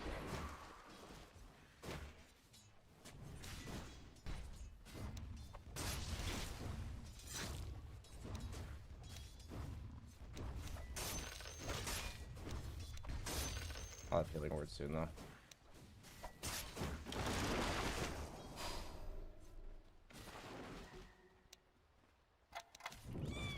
I have fed the Nature's Prophet 2 healing wards, which kind of sucks.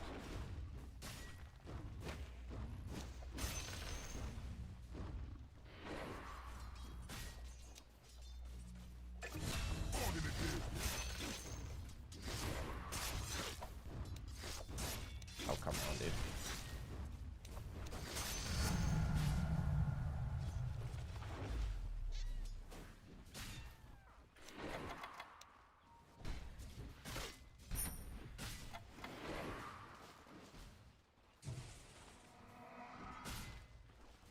It's like one of those lanes where I think we really needed to not have a hard camp there. He's blocked small. He did.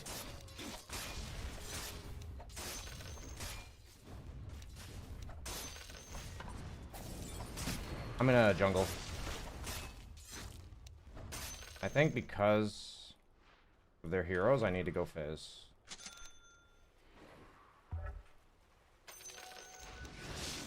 If Axe is actually cutting, then I can come back to lane.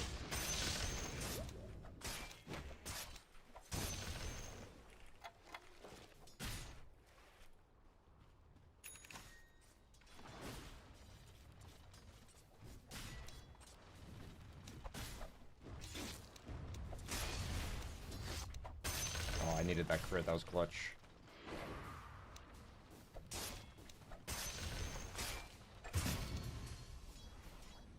Okay, Mag is winning mid, which is nice.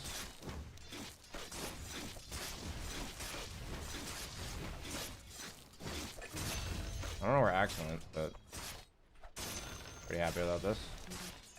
And my courier died again.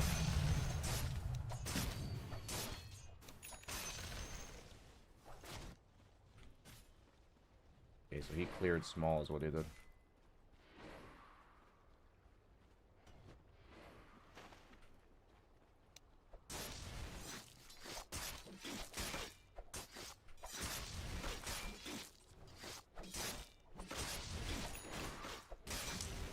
I can gank bottom. I can TP and skewer the... Sure. I'm not quite 6 yet.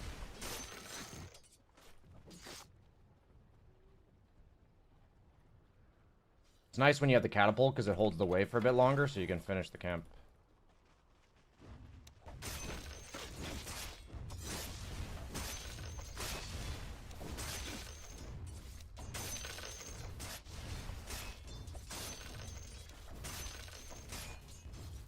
Axe is playing really passively. He's not really playing up.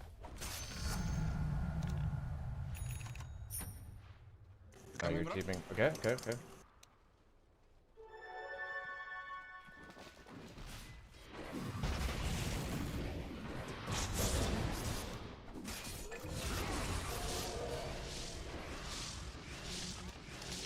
You should be able to get him. Don't worry. I'll leave you. I'll leave you kill. Thank you. I appreciate the gangster. Bro, he's taking tower. Look at this shit hero. Nice. No!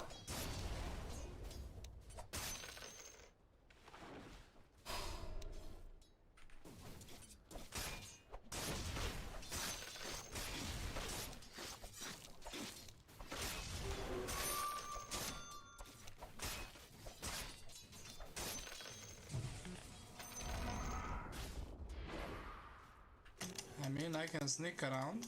Maybe we can try to kill bro, yeah. Maybe connect too.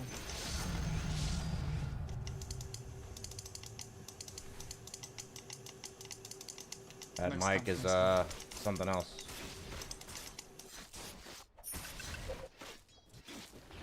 They kill him here, that's like fucking huge. Nice. Good job.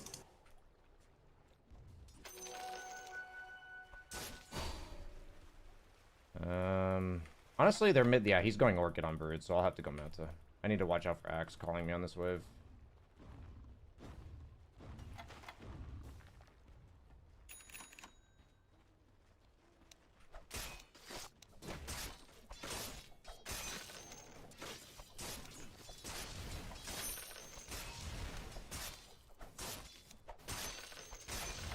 feel like this Axe is playing for jungle camps first.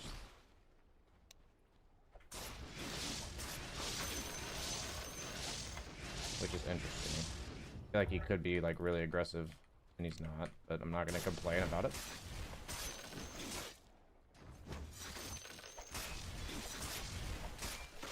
Just stay if you can control the room, that's all.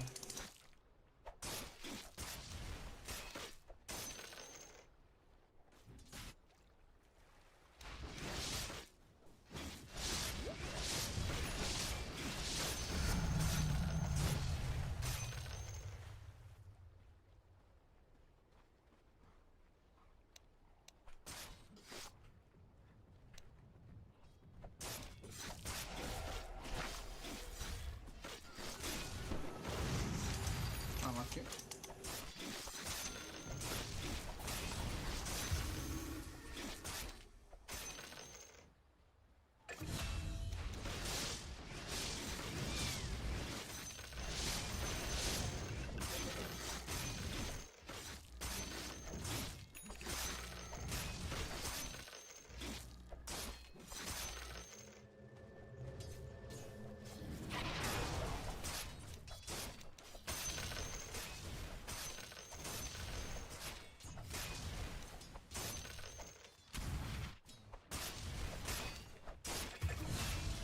Tipping top, tipping top. We're gonna kill them all.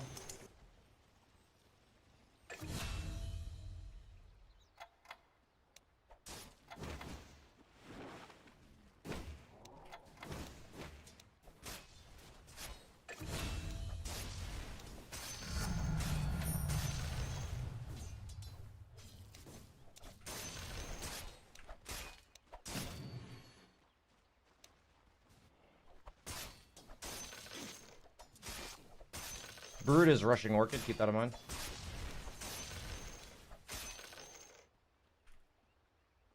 Around the world. Take mid, take mid. Hello? Magnus. Sorry, I'm back. I was FK. Is the opponent just like not playing? Do I have like all of them muted or something? What's happening?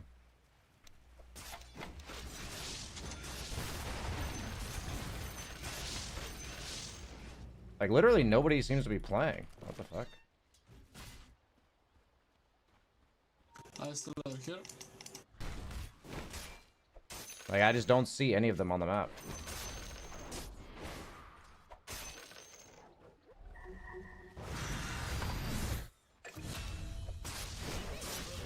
I'm still down, I have everything.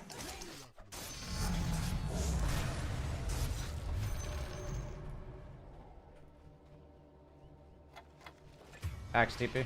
Fuck, sorry. Oh, missed the wave.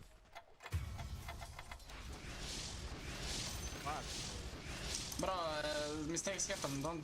Oh, come on, dude. How did I miss all of those? Fuck.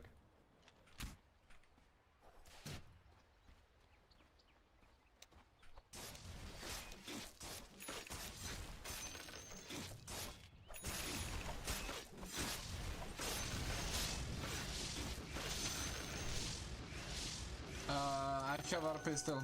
I can RP Brood.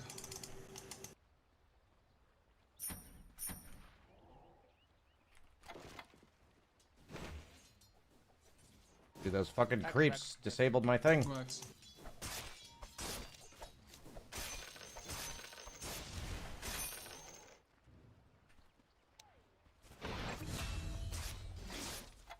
Why did I... Ah, he cooked him. Or what?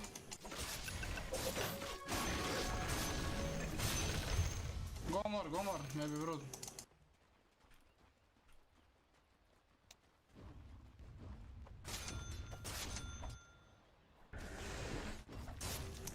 You following? Timber? Timber, broski. Easy.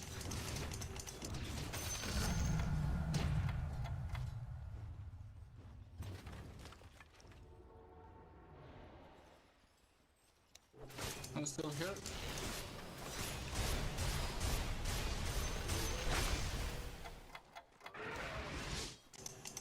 I don't have a fucking TP, dude. Dude, I did all this thinking I had a TP. And I just don't have one. Oh, thank God this game seems really low quality. The guy just gave me the fucking thing. Oh, that's fucking funny, dude. I was like, okay, Axe's TP's on cooldown. I can spin TP out of here, worst case scenario. Okay, it looks like I have to give it to him. And then the guy just fucking lets me have it and I don't have TP.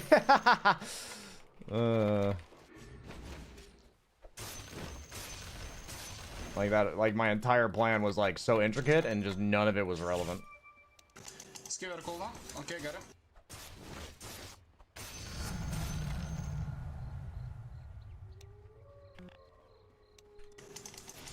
What the hell? What is this?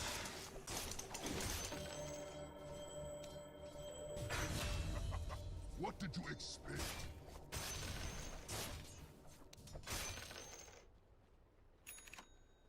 Your bluff was so good you even believed it yourself. That's exactly what is happening.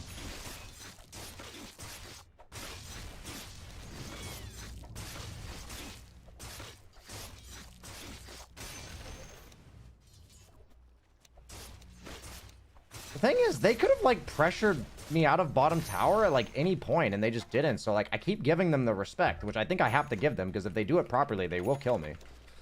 So like I feel like in theory I could have farmed this bottom lane all game based on the way they're playing, but I like if they had played it properly, they would have killed me, so.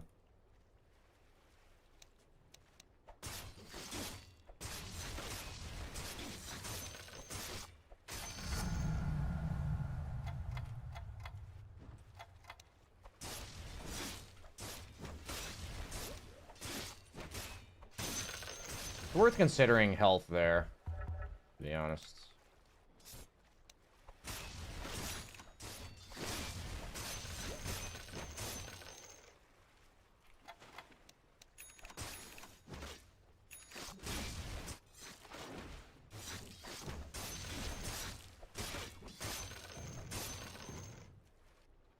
Dude, like, the other team is just not coming to my lane at all. Like, I'm actually really confused. Do I smell bad or something?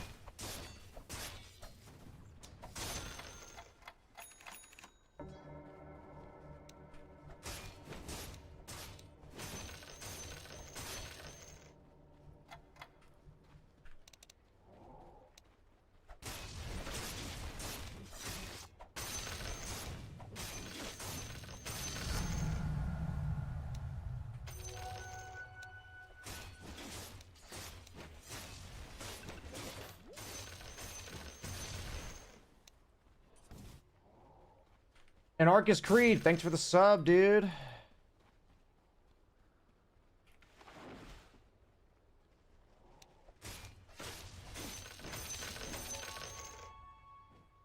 I have to be really aware of Broodmother. He could kill me.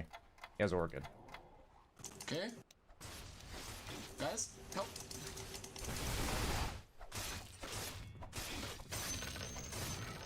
That is Timber.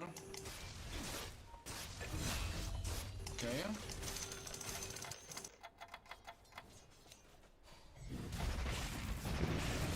This is a weird game, man.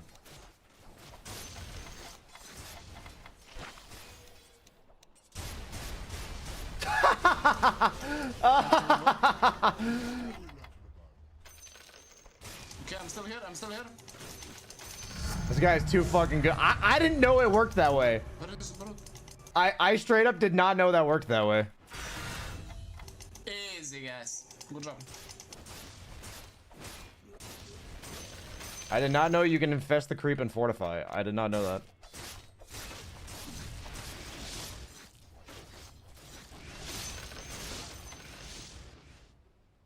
Yeah, fucking 5-head, dude. This is why I lost the Jug 1v1 back then, because I don't understand the matchup.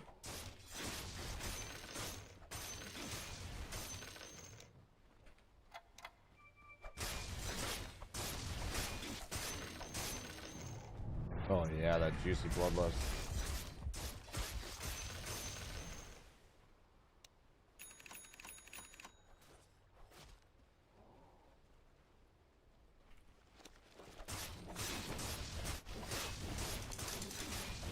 Maybe. Okay. Tormentor top.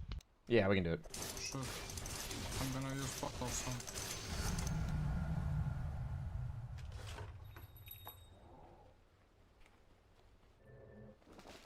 Next TV bottom. Next bot, yeah.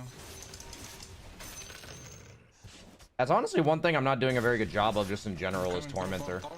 Especially on a hero like Jug who does Tormentor. I'm running.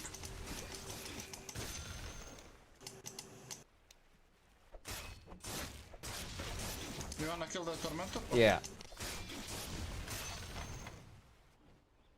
We need the Juggernaut. And then... Maybe this guy, On Brood, I can ulti. Instantly. Just don't, I hope I don't get cold. Are we doing Tormentor or what? Go to Mandar, he won't show. Yeah.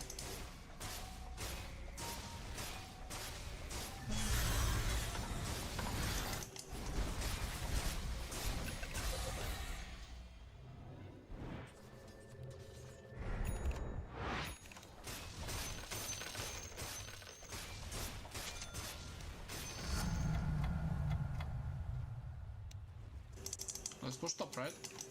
Or Yeah, we can push top. play with Jagger.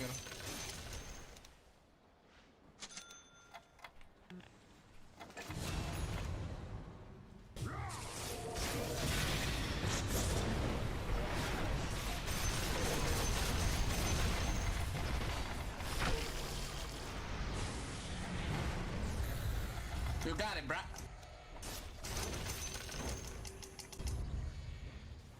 Push top.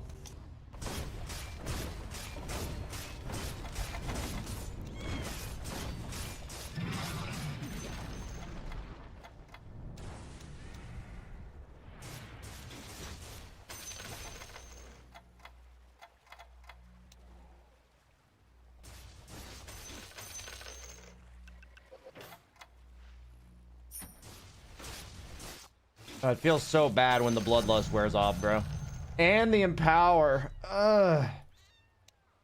Brutal. You always take stats? I mean, I think Jug's pretty high versatility in terms of the way he skill builds. This game, I wanted to use my spin to farm, and I also want to do as little damage as possible because I'm against Axe. Like, I don't want to have more damage than HP this game. So there's like some threshold where if I have more damage than HP, then I'll just die. So I took stats this game. Like last game I went 1-1-4 max and crit, right? This game I went 4-2-1.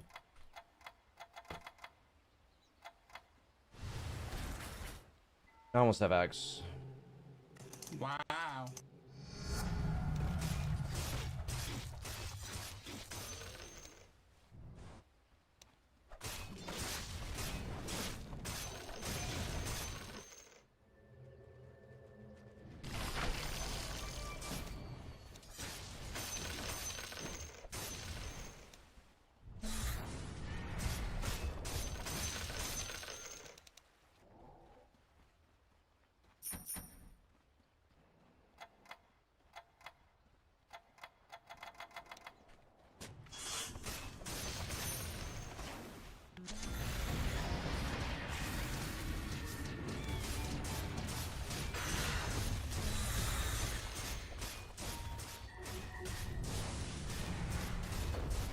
Go hang around, I have RP. Yeah, sure.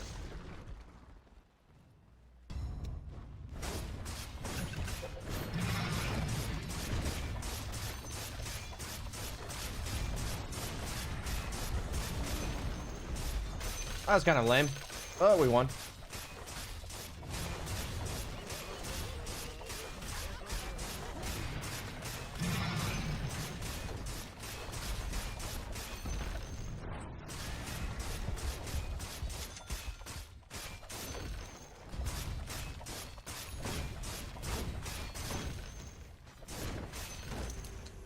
We can still go, I'm here.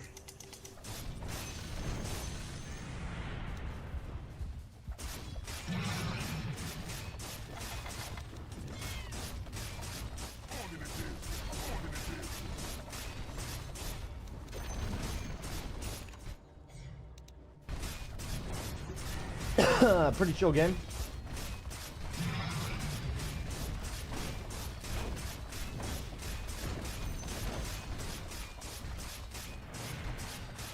How does Midas work on infested creeps? I actually don't know. Anybody know?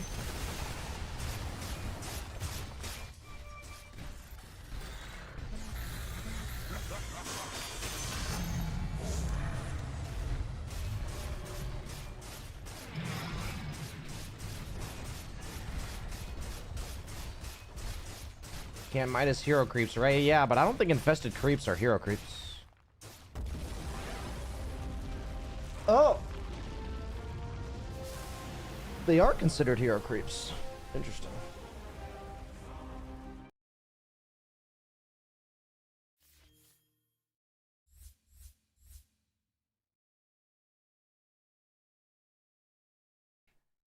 You're talking about enchanted units. Oh. I thought we were talking about Nake's infested units. I thought that's the discussion we were having. I'm relatively certain I can Midas a creep infested by Lifestealer.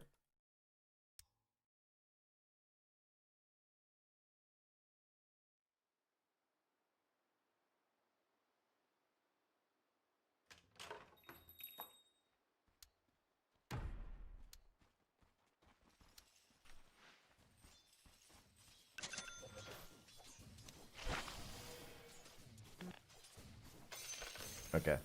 Ow.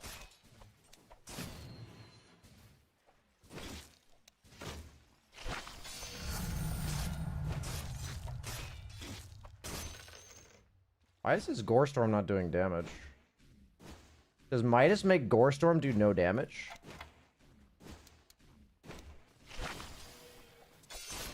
Dude, Midas makes it so that the creep has no HP. You guys see that? Because, like, if I do this, then I take damage, see?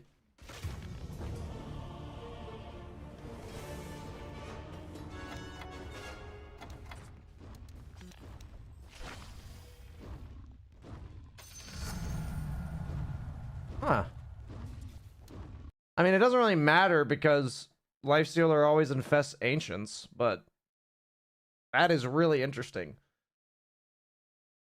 That we learned that Midas effectively sets the creep's HP to 0 before killing it. Like, it doesn't kill it and then set its HP to 0. You know what I'm saying? It, like, literally sets it to 0 and then kills it. Like, the order of operations there is actually interesting.